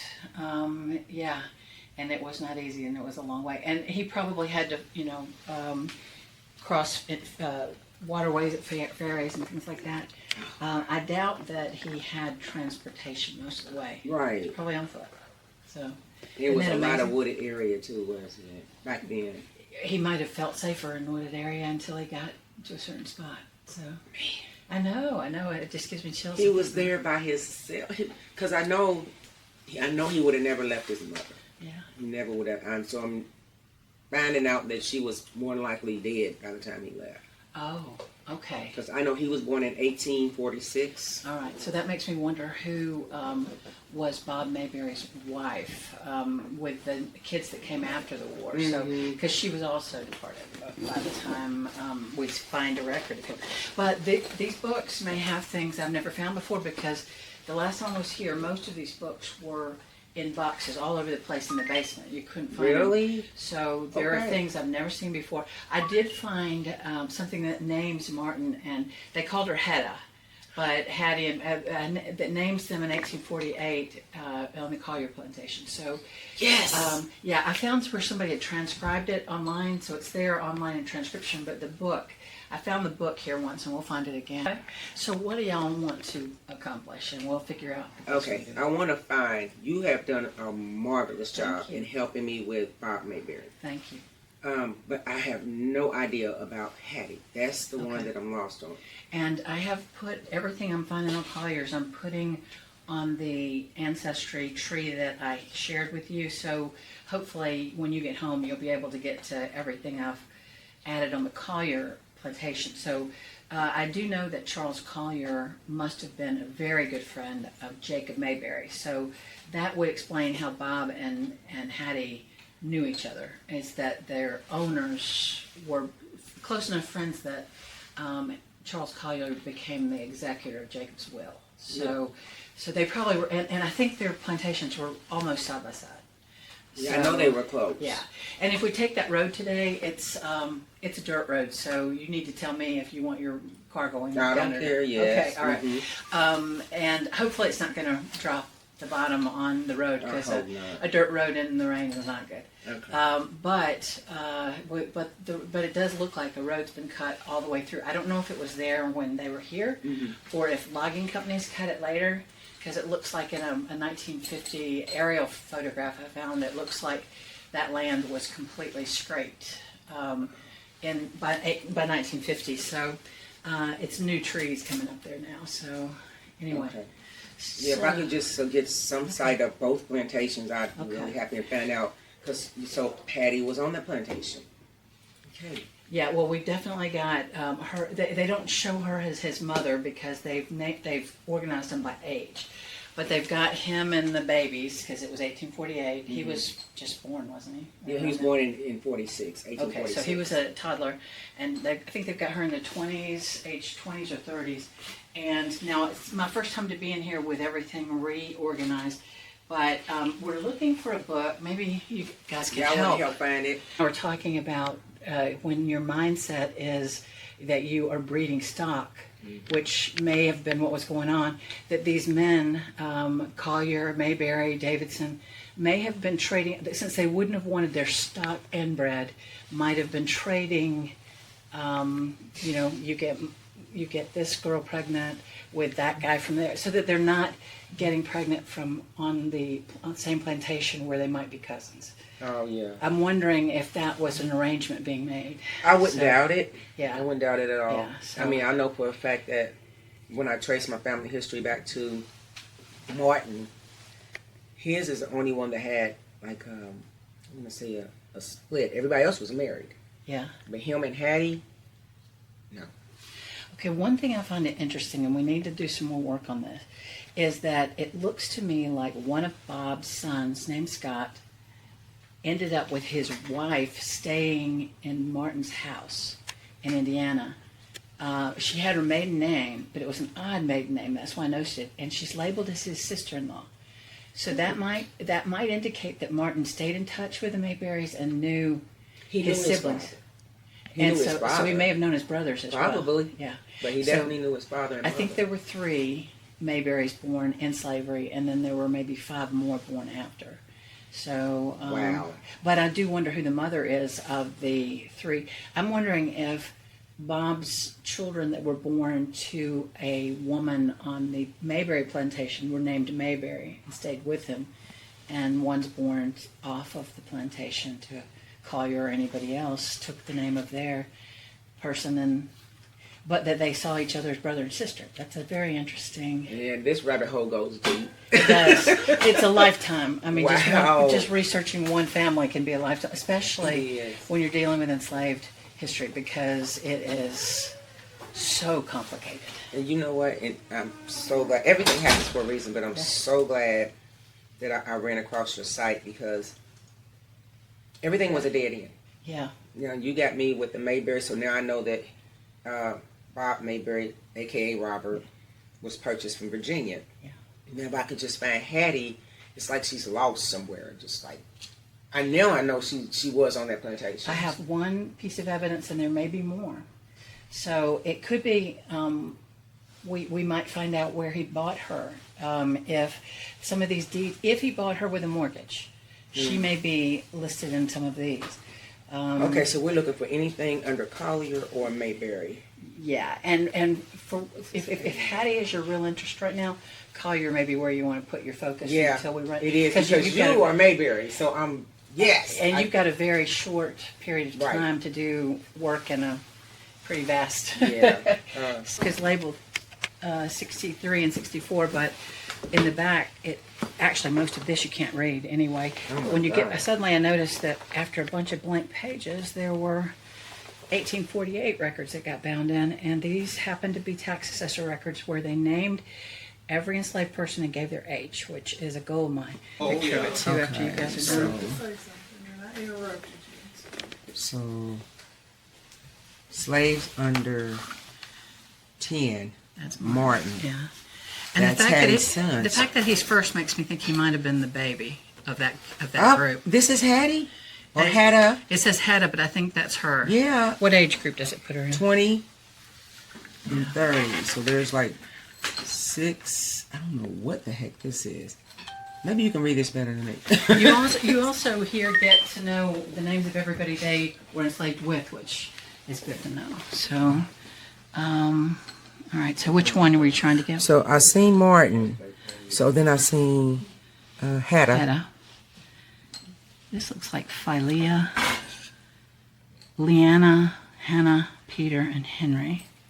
So what is it? 6 of them would be between These 20 were and 20 30? and 30, yeah. And then we've got a Jim, a Nathan, a Millie. Wow. 40 and 50. It doesn't look like they have anybody over 50. What is this? This is Charles Collier. And it would be basically. I checked this last night against that digitized version, and it is the same property we're going to drive through. So he didn't get rid of the Those property. images you're seeing on screen are the ones that we took. I don't know for sure. This is, wow. Whew. What's left of David Daniel? What's left of Donna Baker? Hello, Donna Nice Baker. to meet Yeah, Nice to she's a meet you. descendant from the Mayberry plantation. Yeah. And Oh, I'm a wow. descendant from the Collier Cool. plantation. Yeah. So she's helped me so much. They with descend this. from both, actually. So Really? you descend from both, yeah. I do. Well, you've got a genealogist right here with you, don't Yeah. you? Awesome. So the thing is, she knows where the Mayberry area is, and she just found an entrance to the Collier plantation. Now, there's an interesting fact that I'm sure you already know about. Bibb County, when it was originally formed, was much larger than what it is today.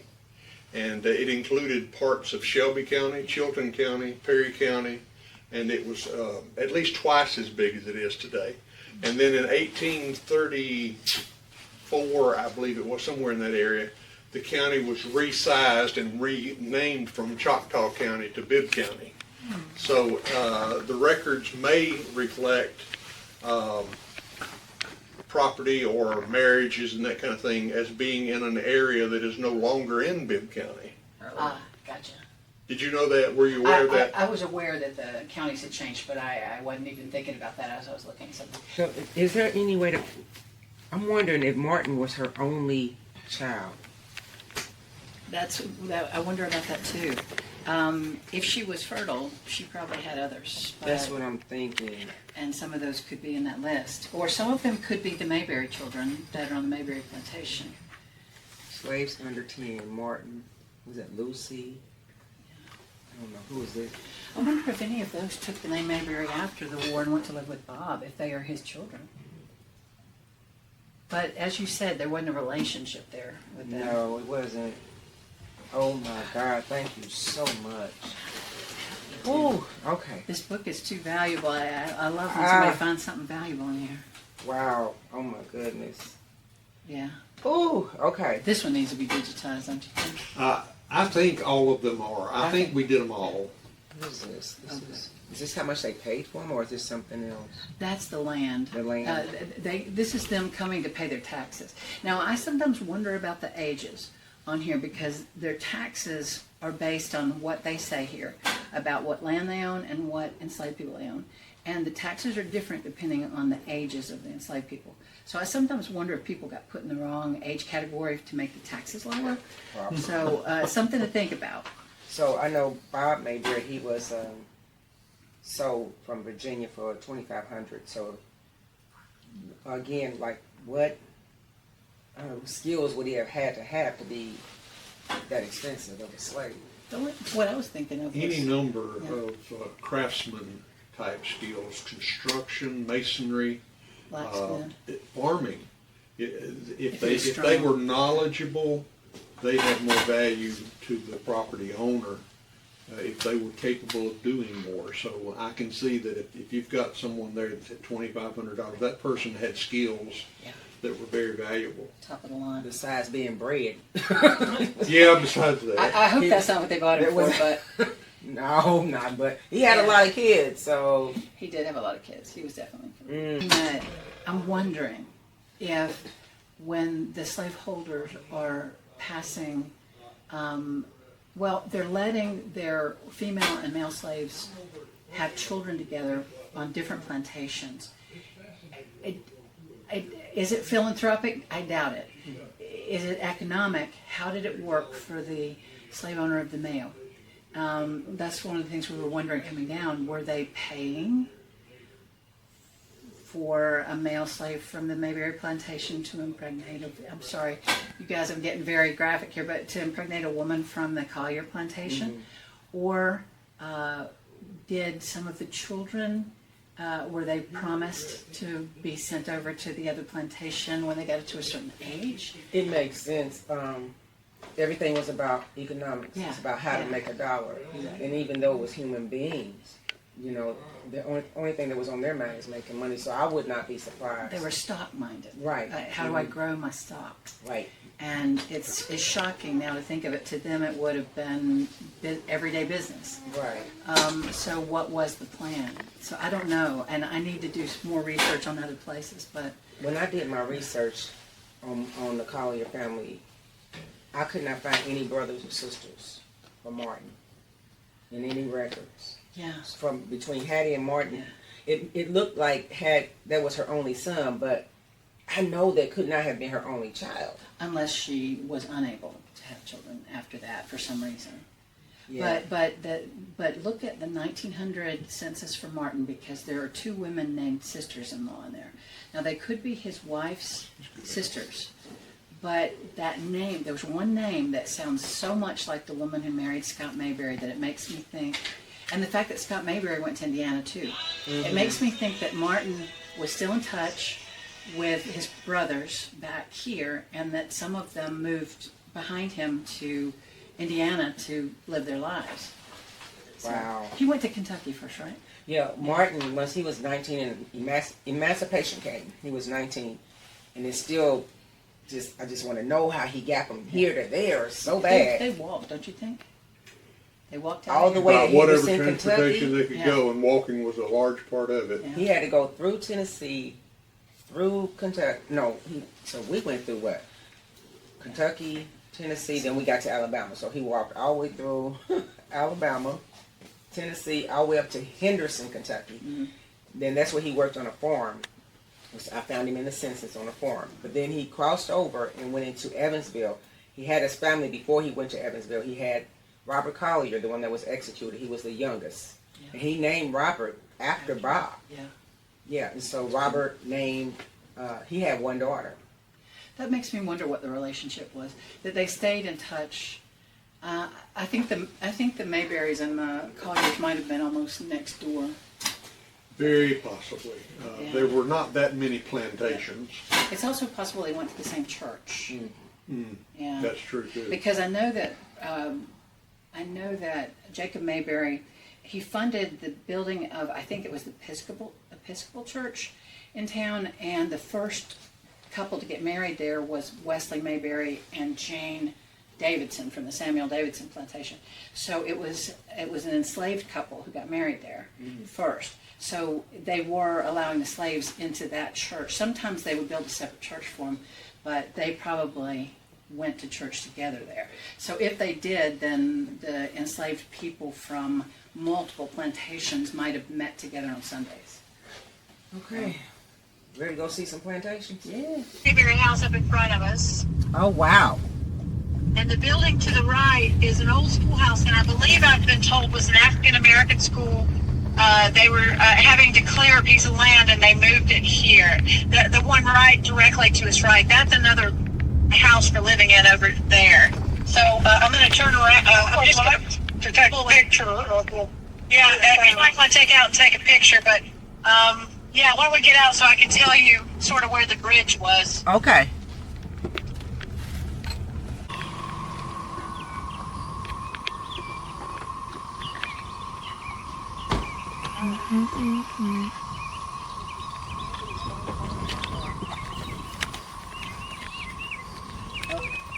Isaiah, come on. This is history. Get out. This was, they lived in it, but it was also considered a inn and a tavern. They has still, and so people who were coming across the river here might spend the night here. They might have a meal, and see, it's not that big. It's not a mansion by any means. But, okay, so this house next to it, that was part of it, or was it a school? The building next to it was a school that I think was for African American students that got moved here to be preserved, but I'm not certain of that. I need to look that up. And so is that house a part of it? I don't, at some point maybe it was a part, but probably, it looks to me newer than the Mayberry era, so it was probably another family after them. Wow, this is just... Whew. To feel your ancestor was here, and he almost certainly was. I get a chill again when I think about it, that they lived in that house. Now, I don't know what Bob's role was. And if he was, say, a keeper of the horses or something, he might have lived right around here. So all of this? This would have, a good bit of this would be their property, and the property on this other side of the river was theirs. We'll go down just a little bit into it when we go across the river. So they owned that, and I believe this probably is the old road, and I think it went right across the river down there, and there was a bridge, and so they charged tolls to come across the bridge. Depending on how much weight you were bringing across the bridge, you paid money to come across. Probably, it looks like it was pawn worship to me. So there might be the pawn business. Where would the slave house? Oh, you know what? That could be part of what we're going to see across the river. And interestingly, when you go across the river right here, the community over there is called Zulu. To be an African name. So I'm thinking they probably had a community across that they named Zulu. But were they Mayberry people or some other group? I don't know. There's a lot of work that needs to be done on the history. We're going to keep in touch. Yes, we are. Yeah. I thank you so much. Sure. Getting it? God, really? Pretty out here, isn't it? It's beautiful.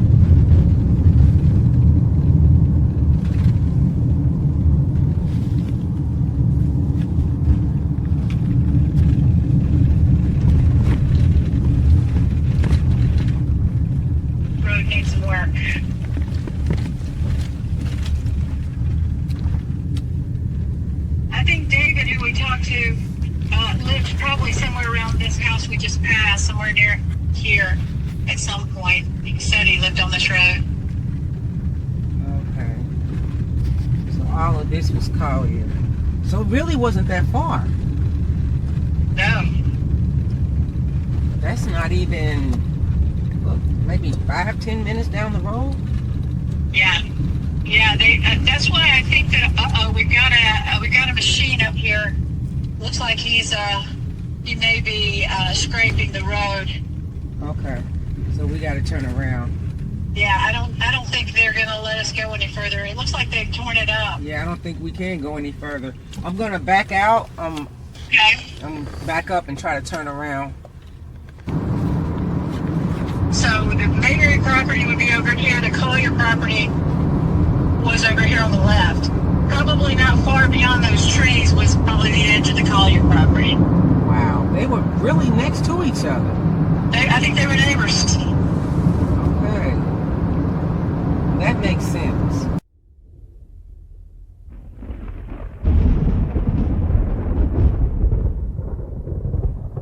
Okay, I'm going to share with you a slideshow that I put together for a presentation, but I'm not going to show you the whole presentation. I'm going to fast forward to the family tree so that you can get a visual of what our family looks like.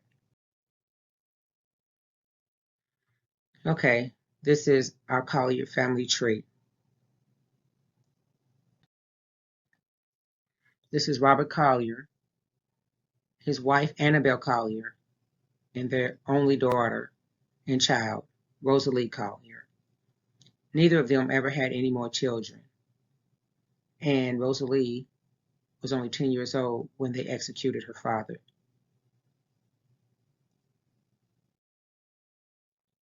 This is Rosalie in another picture, and her eldest son, Robert Collier.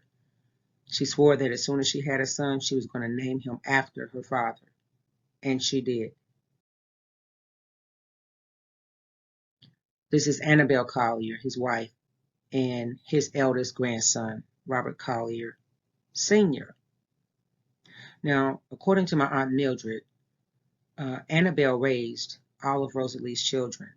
Rosalie's youngest daughter died at the age of 5 from pneumonia, and Rosalie was said to have gone off to Chicago to pursue her dreams of being a singer. And she did sing with Mahalia Jackson, but eventually she came back home to be with her family. And this is my grandfather, Robert Collier Sr. This is his wife, Wanda Mosley, at that time. And together they had my father, Robert Collier Jr. This is my father, Robert Collier Jr. This is my mother, Rhoda Elaine Allred.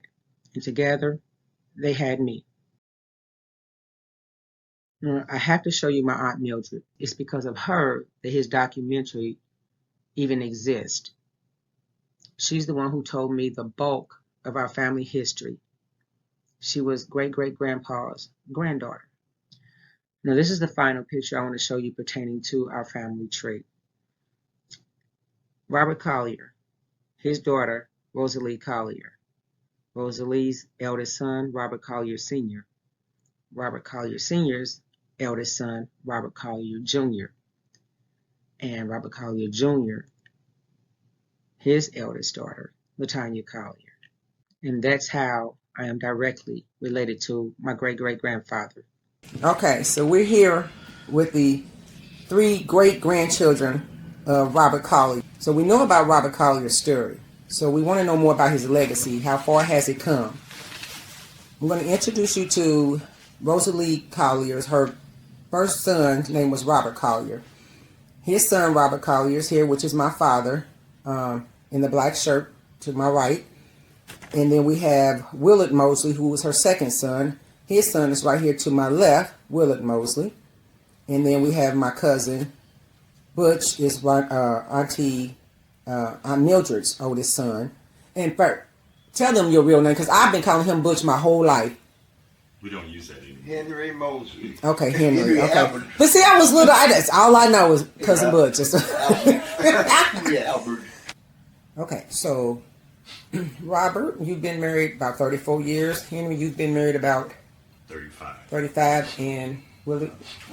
24. Ooh, talk about loyalty. I didn't think I made it one, so I tip my hat off to y'all. So. Yeah, I've been around black few times. Altogether, I've been married about 58 years. Oh my goodness. I'm on my third. I'm a fifth. Oh Lord. Okay. So can y'all share some personal memories of family stories about your grandmother Rosalie as well as your parents? Like, can we talk about my grandfather Robert, my uncle Willard, and Aunt Mildred? Anything that you can remember that you noticed or that they talked about, and the way you grew up, and some of the stories and experiences with the family. Yeah, my father was Robert Collier, and he did some time for a crime that I don't think he should have been arrested for or do the time for, because my understanding was that he took a case for one of his buddies in the service, is my understanding of this. But at any rate, he was a good father to me, even though him and my mom didn't stay together for any long time. But if I needed something, he was there for me. In fact, I stayed with Pop several times on and off coming up as a child. If I ever went to him, he never turned his back on me. All right. He was there. But at any rate, Grandma, Rosalie, was the first person other than my dad to teach me to fish. And that's something that I cherish. Fishing is big in this family. I cherish. With Daddy, anyway. No, it's not. I said with Daddy. We are what? How many fishing poles you got, including Grandpa? About 120. I got quite a shed full, but I got about 15 in the bathroom. Oh my God. I'm talking about, I got one of Pop's Zepco, his pole, his reel was a Zepco 202. And I still got his pole, his reel. So Rosalie liked to fish. I heard she liked painting. She did. She was a painter She by did. trade.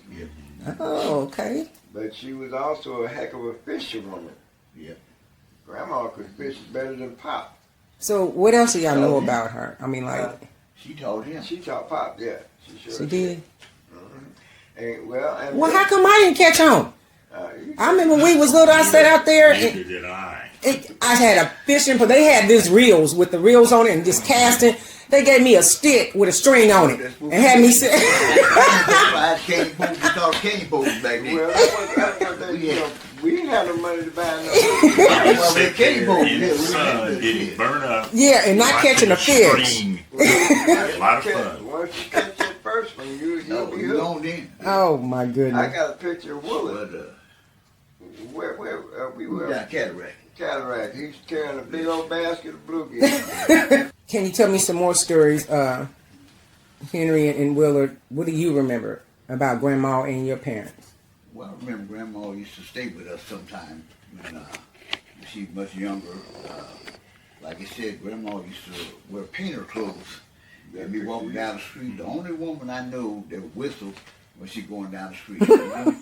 And you know Grandma coming because you hear her whistling. I said, that's my grandmother coming down the street. We lived on Blackwood at the time. And Grandma used to watch me when I was a little boy. And when Mama and Daddy go to work, I remember my daddy, I didn't know that he was a deputy sheriff until I was about like 10 years old. And he came on the sheriff's department back in 1955. And he was among the maybe 30 blacks were on at that time. Mm-hmm. What were some of his challenges being black and on the force that you know of? Well, I remember him telling me about this one guy. He was a lieutenant at the time. He was a white guy. He became sheriff. His name was Lee Eads. And Lee Eads told my father that he had to be 10 times better than a white man before he promoted him. Mm. What? Mm. Yeah. They would tell you that kind of stuff. No, they didn't tell you that back then. They do it now. Well, more so back then. But my grandmother was a good woman. I loved her. So she was a good grandmother. She was a good grandmother. Did she tell y'all stories maybe about her father or mother? Well, back then, We didn't have a lot of electricity and stuff like that. I remember Grandma having a coal oil for lighting in her apartment, and she had an old radio in there, old Victoria radio, and she had that on. We listened to radio at night until we go to sleep. And first time I heard of a hot water bottle, my grandmother took some water, put it in a bottle, and we put our feet on to keep our little feet warm. We laid in bed together. Oh yeah, and but my dad, he was a heck of a father image. So my dad, back at the time, he did things that most black men didn't do. My father had an airplane. Matter of fact, he had 2 airplanes. Oh, he knew how to fly? 2 airplanes, yes, ma'am. Yeah, he tried to get me to go up. He was Renaissance. He did everything. I went out went up with him a few times, and then when I got in the service, I came home on leave and flew with Daddy. He had a Piper Cub back then. It was a 2-seater. And Pop had horses. He had boats. He had things that most black men didn't have back then, unless they were rich black men, you know, like movie stars and things like that. And him and Mama worked hand to hand together. My mother would always, you know, work with him to get these things because he couldn't do it by himself. But, you know, they've had things that we were privileged to have a lot of decent things because of them working for it. And as far as he instilled things in me that, you know, I still hold dearly today, especially my job. You know, he got me on the sheriff's department because I really didn't want to go on the sheriff's department. When I went to service, I was working at Allison's transmission, and I was thinking about going back there as I got out of the military. But Dad talked me into going on the sheriff's department. You know, I had white teachers who taught me and said, well, you know, your people are going to hate you, and my people hate you because you stand for authority, and you're a black man. And so I didn't really understand what he talked about meant at that time until I became on the Marion County Sheriff's Department. And I saw that, you know, there were places I went to back in the 70s where they wouldn't let me in the door because I was a black man. They said they called for a police officer, and I showed up, and they said, well, we ain't talking to you. Oh! Yeah, racism. It's called racism. I had a woman talk to me, called the sheriff's department, and she talked to me through a little keyhole in her door. And she said, what do you want? I said, I'm a sheriff. You called the sheriff's department. She said, no, I did call the sheriff's department, but I didn't call for you. Oh, my goodness. So I went back out to my dispatcher at the time and talked to my dispatcher and told him, he said, well, Mo, if you don't take a report, nobody's going to take a report. We're not sending a car out there. Oh, wow. So I've had several instances like that over the years. And one woman she alleged that she got raped by a black man. But she didn't. She stayed out all late night, and her husband got mad at her, and she alleged that a black man raped her. Yeah, so I had to go up to St. Vincent's Hospital, talk to her, interview her. And her husband told me, he said he would she wouldn't ask no questions from me because I was a black man. But then you can sit a white person down. And once again, my dispatcher said, well, no, if you don't take a report, nobody's going to take a report. So you understand just a little bit of what great-great-grandpa went through. That was just, you know. And this was in the 70s. Yeah. So, early 70s. Henry, we want to hear from you. Any stories about Auntie? Grandma. On Mildred, Grandma Rosalie, yeah.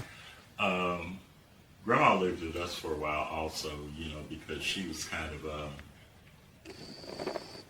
no man.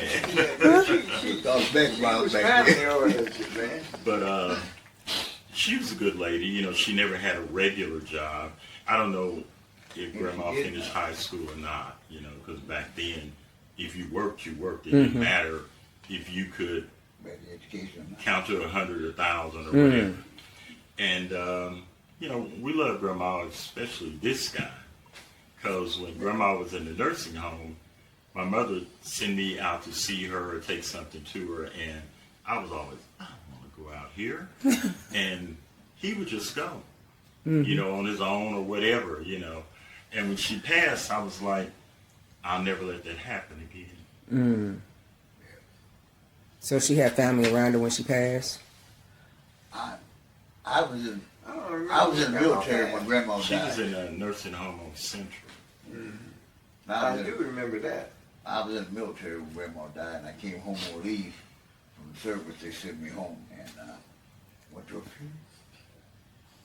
funeral. Some of the characteristics of Robert Collier, the story you've heard about him, what in your fathers and your mother, did you see any of that in them? Any fight in them? Any, passing on education or encouraging you to do positive things? Because I remember I walked in on y'all. Y'all was talking about Aunt Mildred, how she was whooping on somebody. Who was it that she was whooping on? Oh, well, I remember because I came over y'all house one time and somebody did something and they ran under the table trying to get away from a belt. Shit was. With me, I don't know how many times. You got me one time. Oh, I got one about him and his daddy. You and your daddy. He stole a basketball. Oh, Lord. And which I played basketball in our backyard on the avenue, right? He went home when y'all lived on Walnut and told Uncle Willard he saw the basketball in the backyard. Told Uncle Willard, that's Robert Jr. He brought that ball. And Uncle Willard come to the house and whooped me. I got to hear about this 7 years. He came to the house and whooped me for a ball that he stole. And he became playing. I didn't play with that ball. I didn't know nothing about that ball. They filled the ball out there. You played No, with it was in his backyard, but They filled the ball out there. No. You played with it. But it wasn't in my yard. It didn't make no difference. I had never seen the ball. The ball was in your yard. I didn't even want to know why Uncle Willard came to the house until he said, "Boy, you stole the ball. It's in the yard over there." That's how that went down. You talking about? Why didn't you tell him lighten up, man? He already done made. He done lied and told me. Yeah, I didn't whoop you. You what? I didn't whoop you. Oh, you know what you did. They sound like this all the time, like an old married couple. Oh my God. I ain't never forgot that one. That was one of the worst whoopings I had. Uncle Willard tore it up. No, his mama. Aunt Mildred. Yeah, I know Aunt Mildred was. She fired me up one time. I told her never get no more. Well, she had a good one. Was you bad? I mean, or you just what? What was you doing? I was the oldest. Oh, okay. And if something wasn't done, he was supposed to I was supposed to make sure it was done, but I couldn't hit anyone. But I was watching 6 kids. And she had how many kids? There were 7 of them. 7. Yeah. Oh, okay. Yeah. Okay. Uncle Joe. Okay. So Aunt Mildred had 7. Yeah. Grandma had how many? Mama had 7. 6. 6. And your father had how many? 2. 2. No, he had more than that. He had 4. Yeah. But see. No, Uncle Willard had more than that. No, he didn't. Man, he had. He had a child named. He had two. A girl named Brenda. You just don't know. Uncle Willard was working. He worked in the neighborhood. Uncle Willard was a pimp. Oh my God! When Uncle Willard player. When Uncle Willard player. I was a kid. You take the pimp, huh? Yeah, I was a kid too. I knew. I got some things that I remember at Mildred's house. Uncle Willard, my daddy, and Frank. Yeah, they was partners back in the day, and yeah. I seen them selling that marijuana. Man, you can't tell me what I seen. I wish my daddy was living because they used to have them little stuff. Ain't nobody never heard no stuff like that. Listen, if my Aunt Mildred was living to this day in her house, that's how I learned to like jazz. Frank, Daddy, and Uncle Willard. And you can't tell me Uncle Willard didn't like jazz because I used to go with him to the record shop. I didn't say he didn't like jazz. I know what I seen. My daddy never smoked weed. I didn't say he smoked it. I said they were selling nickel matchbox. I ain't forgot. How many people you know that smoke? That sell weed don't smoke. A lot of people like that. I don't know because I don't mess with it at all. I don't have money. Too many. The ones that have money. Yeah, what? What do you mean? If you don't use it, you'll have money. That's right. That's what they had. Uncle Willard had money. Uncle Willard and Daddy had money. Okay, so I had a story about Aunt Mildred. She was married. Was it your father she was married to? I don't know who my father was. Oh, okay. No. Okay. I know who you guys say it was, but that's not who she said it was. Okay, the man that she was with. What was his name? Henry? Not Henry, but Jewel. Jewel. Jewel. Okay, so what was the reason for her beating him up and then taking him to the hospital? What happened around that incident? He was a good man, but he had his vices. You know, he could toe the line or do what people did, you know, to make it for maybe 3 or 4 weeks, and then on the 4th or 5th week, you know, when it was come home with your check, we'd see him on Sunday, and he'd be fully dressed in a 3-piece suit, hat, shoe, drunk as all get out. And then, you know, they would have a altercation, and then, it'd be good for another 3, 4, maybe 5 weeks. And this was one of those times where she beat him in the head with a hammer. And he allowed it because he worked on the city. He was strong as an ox. He's a bad man. And but he was in love with her. He just didn't want to hurt her because he knew he was wrong. He knew he was wrong what he was doing, and that's why he didn't want to hurt him. He took them whoopings with I don't think he was that wrong. He took them whoopings. No, but he just stayed out all night and everything like that. He cried what? Most of they put up with that. So she hit him in the head with a hammer, and then she took him to the hospital. Yeah, General Hospital. Oh my God! 10th Street. That's where the door was. Right across the street from the hole. Ain't wasn't no joke. No, she wasn't. She would tell my mama that Robert do something wrong, put you some grits on the stove. Oh! Wouldn't she say that? Yeah, That really wasn't no joke. I remember one time my Uncle Joe came home late, and I was laying there. I spent the night at Butcher's house, and Uncle Joe came in there drunk, and she said, "You ain't sleeping in here tonight." He said, "Oh, baby, I'm gonna go in here and lay down." And next thing I know, I woke up early in the morning, because it was early in the morning. He came in, the sun up, and everything. Summertime. I come in there to get my fishing pole to leave, and they built so not to break in the house, broke a window. Get out. That killed me, boy. I told her, "You never get no more of this." After all these years, Oh, that was one thing too. Is that your phone? That's just, all that is a text message. Okay, it's interrupting our interview. I ain't worried about that. So next thing I know, Uncle Jewel hit that kitchen door and went to running, and they built threw some lye on his ass. Oh my! Throw it on, and it was like some cartoon. You see that lye in the air, going. If he had tripped and fell, that lye just jumped on his ass. Oh God! He was just ahead of that lye. I'll never forget that. All the years. That's back in the 50s. Oh my goodness.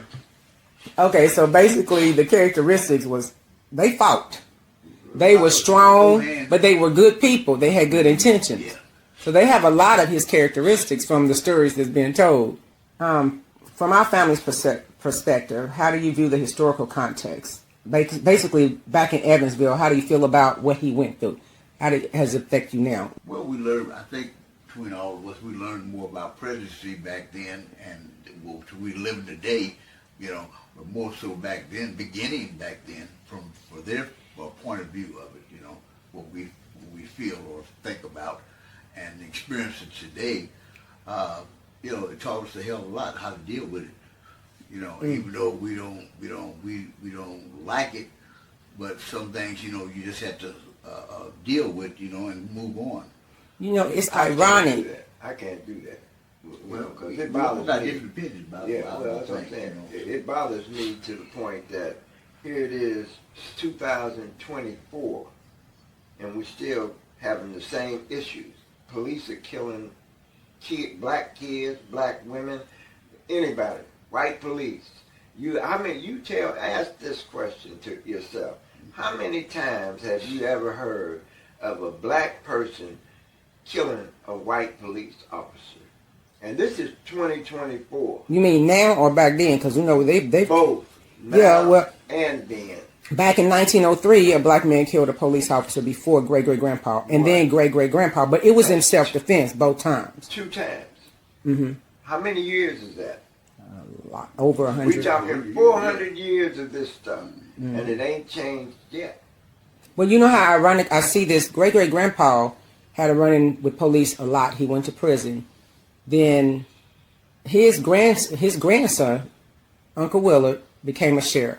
Right. And his son became a sheriff. I mean, that's just ironic. You know, you're running with the police, and then your grandson and your great-grandson become police officers. So maybe it's meant for them to maybe try to get in there and, I don't know, change some stuff. Well, Uncle Willard, I give him credit. He that was what he wanted to do. Change. He really wants to change things. Mm-hmm.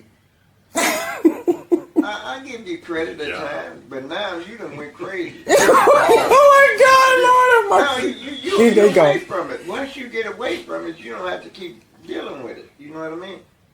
I deal with it like you do every day. No, you don't. No, you don't. Well, Okay, so let me interrupt here. So what is the importance of preserving great-great-grandpa's legacy, and how would each of you play a role in keeping it going? That's a hard question for me because it's really, for me, I don't know what you can do. Tell the story. Oh, I've done that. I do that all Keep the pushing time. it, keep telling it. I do that. We tell our kids that. Yeah, your children, your grandchildren, great-grandchildren. I got great-grandchildren. Okay. Now, we talk to them about things like that. Have you told them about this book? No, I have not. Okay, that's what I'm talking about. We need to do that. Yeah. It's part of preserving his legacy, and then he was an inspiration to me because to be getting ready to get executed, and they asked you, "Do you have any last word?" And he tried to say to his black brothers and sisters, "Don't make the same mistakes as me. Educate yourself." That's powerful. That's why I was like, "Oh my God!" And I didn't go into this saying. Well, first when Aunt Mildred told me, I was like, okay, they set him up right. He didn't do it. She said, yep, he did it. I was like, huh? Yep, he did it. That policeman said move. He said, I ain't moving. That police said, I'm going to move you if you don't move. He said, do it, and die. And that cop hit him. He fell to the ground. Great-great-grandpa fell to the ground, got back up, and shot him. He wasn't joking. He was no joke. And I saw that in Grandpa, Aunt Mildred, and Uncle Willard. I mean, they had that stern look, and they wouldn't no joke. I think most black people back then felt that way because of the treatment by the white people. Mm-hmm. You know, and they felt that, hell, you're going to kill me anyway. Yeah. So I'm like, we're going to do what I got to do. Well, okay, I got a question for you, Willard.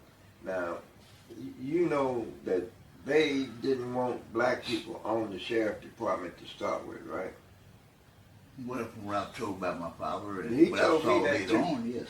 Well, you know, when you got the opportunity to be the sheriff for Rocky Ripple, I wasn't the sheriff of town marshal. Town marshal, same thing. You had a job of authority over them white folks. That white man didn't want you to have that job, right? That's true. And I know he lied on you about they had stuff in the paper, and I can't find them papers. I cut those clippings out. When they was talking about you and Robert Black was doing some dirty things. Well, what it was I'll find the papers. That we had too many deputy town marshals. Mm-hmm. Anything. Well, they gotta discredit you at some point, don't they? Yeah. That's what they were trying to do. That's where it's always been. Any black man in authority, that's what they do. Try to discredit them in the way they can. Okay. Robert had nice business. Y'all both did. And they didn't want y'all to have them businesses. Well, no, when a black man rises up, the white man try to pull him back down. Not try, he's gonna do it. Well, or kill you. Same thing happened to Tulsa, Oklahoma. The black folks over there was doing great. And what happened? They burnt the whole city down. Whole town. Killed It everybody. wasn't only there, that's what we know about. Yeah, that's what we know about here. Yeah, that's the main one. So I think that talking about it and preserving it through family is one way to try to come up. But so do you think that talking about Grandpa's Robert story in schools, that's a great idea. About justice, race, historical understanding, It's history. right? So you think that's a good idea? Yeah. Yeah. It Great would be a idea. good idea, but they're trying to, Go away. the people that are in charge and coming in charge, they're trying to suppress all that kind of thing. Well, they already said they don't even want to say what they did. Mm. All the hangings that they did. I got a book that I want y'all to see. You won't believe this book. It's called Hangings, I believe it's called Hangings at the Stake. And it's got 6 or 7 of the main hangings or lynchings in Indiana. Let me ask y'all something. Do y'all remember any time when Grandpa, Uncle Willard, and Aunt Mildred were together at the same time? Were they ever really together, hanging out, talking? Yeah. What was that like? His mama's house was basically a hangout for my daddy and Robert, his Oh. grandfather. They go over there all the time. You know what I mean? Uncle Robert never lived far from where we lived. I mean, they back next door to each other. So they were close. Yeah, oh, they're real close. Yeah, we're talking about the racism of the police. I used to play basketball for the Salvation Army with your dad, and there was a cop that played on the team. And, you know, when we play our games, we traveled all over the state pretty much. Never got a drink of water when we played. What? Where was that at? You know, we went to Newcastle, Muncie, and different places playing Who for the did? Salvation Army. Oh, yeah. You didn't ride with us. Oh, no. You rode with cornbread. Cornbread, yeah, cornbread. And we won championship what? We'd be in the black Chevy Right. station wagon. Station wagon, because cornbread had its own car. We never got, I mean, they didn't give us pop, Kool-Aid, popcorn. And that was the church. What? And we played in Was this a black church? It was No, the Salvation Army Church. Oh, well. We were the only thing black there. Oh. But we played in Newcastle. We played in the Wigwam. Yeah. And the place was full. All white folks. We were like the bingo loans, traveling all-stars, and motor kids. So we won the championship by and never two got times. a pop out of them people. Water, nothing. What? If you I wanted remember something, that. you had to have your own money. He'd stop. You know, but if you didn't have money, you weren't going to get it. And y'all kept playing? We were kids. We were kids. But did you tell Grandpa and Auntie them about what was going on? No good. we would have money to take with us, you know, to buy something. But what I'm saying is they didn't give us anything. A Mill would have said you shouldn't have went in there with Okay, so we can really wrap it up here. So anything else y'all want people to know about regarding this family, That's a real your parents, or Rosalie, or any message that you have for anybody? Well, from what I knew of it, my grandparents and great-grandparents were some human beings just wanted to be loved and recognized for being a human being. And to me, they passed that down to us in their own way, and we took it and we try to do the best we can and try to pass it on to our grandchildren and children. I think it's been successful with you doing the job you're doing. Thank It's a you. beautiful job, and we appreciate you and love you for that. Thank you. I'm quite sure I'm speaking for all of us, and their kids are you know, are the same way or feel the same way, because this is something that's needed. And I didn't know how to go about it. Never thought about going about it, to be honest with you, until you come up with it, and it's something that I always cherish, no matter how long I'll be on this earth. But for right now, I love you for it, and I I thank love you too. And Well, if you do keep that going. much loving, why don't you tell your grandkids about it? Daddy is a Daddy. I'm just joking with you, man. I'm just joking with you. This is we all we doing is having a regular conversation. I think I'll take a drink now. See. Would you want that, or you want your regular? Okay, Henry and Daddy, Real stuff there. any closing statements? Oh, I'm proud of all I'm doing. I tell you all the time, I'm proud of my baby. Thank you. That's one thing I can say. Okay, Henry.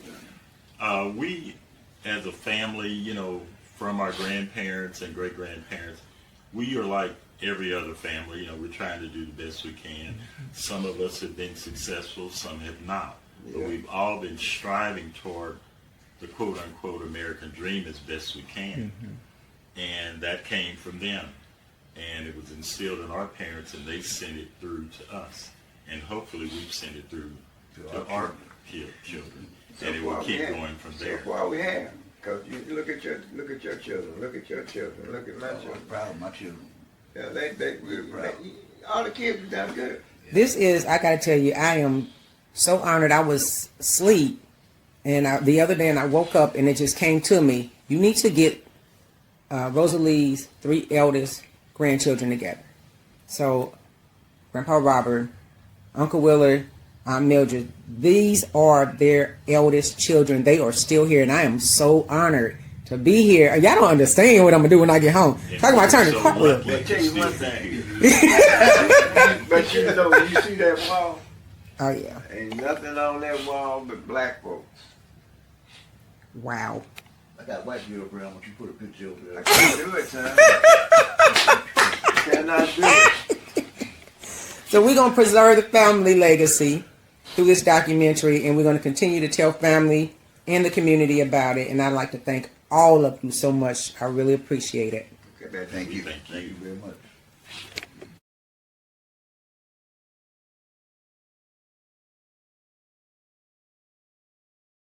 You know, a lot of people have asked me questions about how I came about this story of my great-great-grandfather.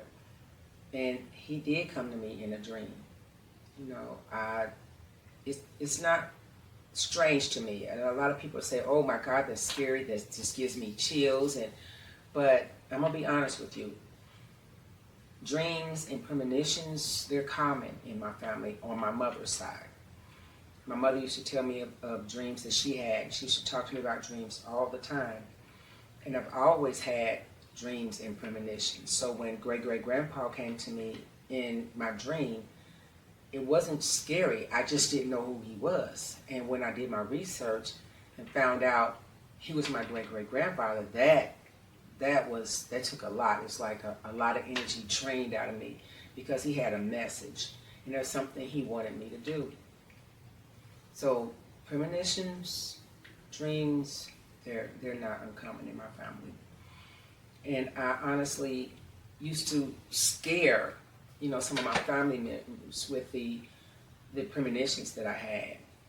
I can tell you like a couple of them. Like one cousin, I called her and I told her, I said, look, I'm not going to mention her name, but I said, look, you have to be careful because you're going to get shot. And she said, what? I said, you're going to get shot, but you're going to live. And I told her who was involved and what was going to happen. A few weeks later, I was getting ready for work, and I got a phone call. And they told me she was shot. So I ran to the hospital, and she was in and out. And then when they got her in a stable room, I got to talk to her. And she opened her eyes, and she said, that was your dream? I said, yeah. And so people in the family kind of was a little leery. They didn't want to really talk to me, but I would still tell them what would happen when I had these premonitions.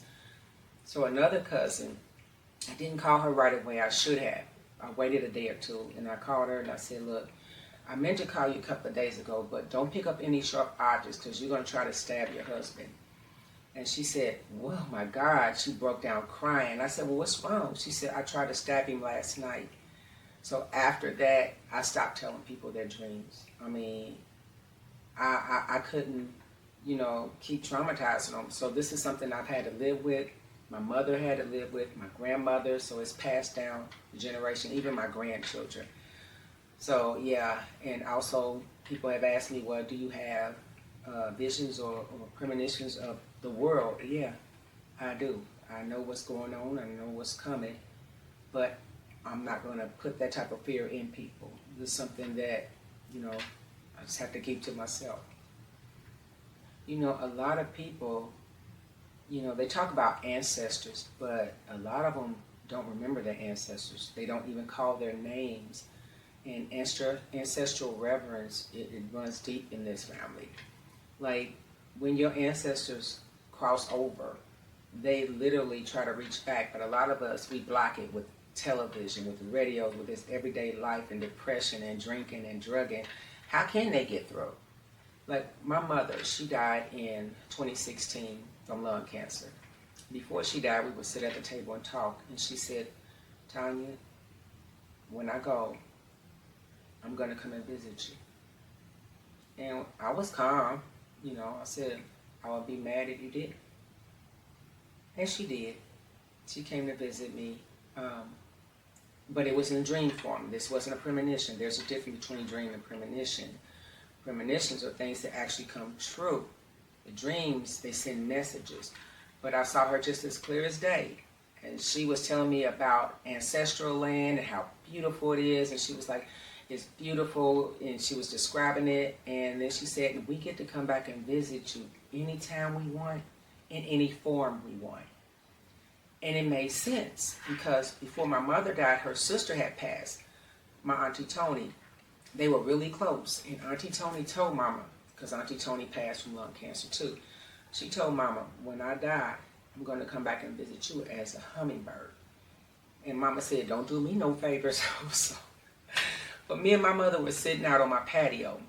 And mind you, I had been living in the same house for years, and I'd never seen a hummingbird anywhere near my house. That day, a little hummingbird, it was a few weeks after my aunt passed. Me and Mama was sitting on the patio talking, and a little hummingbird was doing just like this in front of Mama. It was just zzz. And I said, Mama, that's a hummingbird. She said, Tony, you better go. And I died laughing. Because to other people it may seem scary, but it's not. It's beautiful. We have a connection with our ancestors. And if we call on them, if we learn to communicate, a lot of our prayers can get answered, and we need help. So start calling on your ancestors.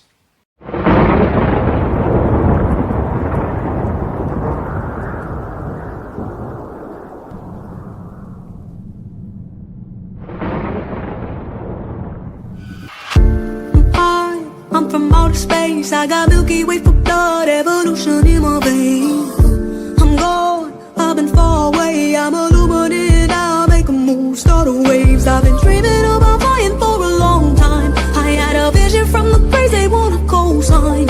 Artificially intelligent way. I'm your future, past and present. I'm a fine line. Yeah, I'm a vessel of this illusion. I am not really here, I'm an intrusion. I don't swim or sink, I just float. I don't need gravity, I just need rope. When I move, it's in a quick rumble. I won't ever fall, never stumble. And I don't need to be humble. Break down walls like Jericho crumble. I could go higher, past the stratosphere, I could catch fire. I could go hard, I don't even need to try. Star blood, I don't ever get tired. Predestined, written in stone. I feel it coming in, I feel it in my bones. Heavily protected, never alone. Tapped in, I'm connected to the unknown.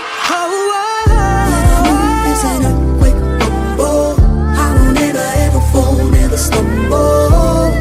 And I don't need to be humble. Break down walls like Jericho crumble. When I move, it's an earthquake rumble. I won't ever fall, never stumble. And I don't need to be humble. Break down walls like Jericho crumble. Jericho, Jericho walls come down. Jericho, Jericho walls come down. Walls come down like Jericho. Walls come down like Jericho. Jericho, Jericho walls come down. Jericho, Jericho walls come down. Walls come down like Jericho.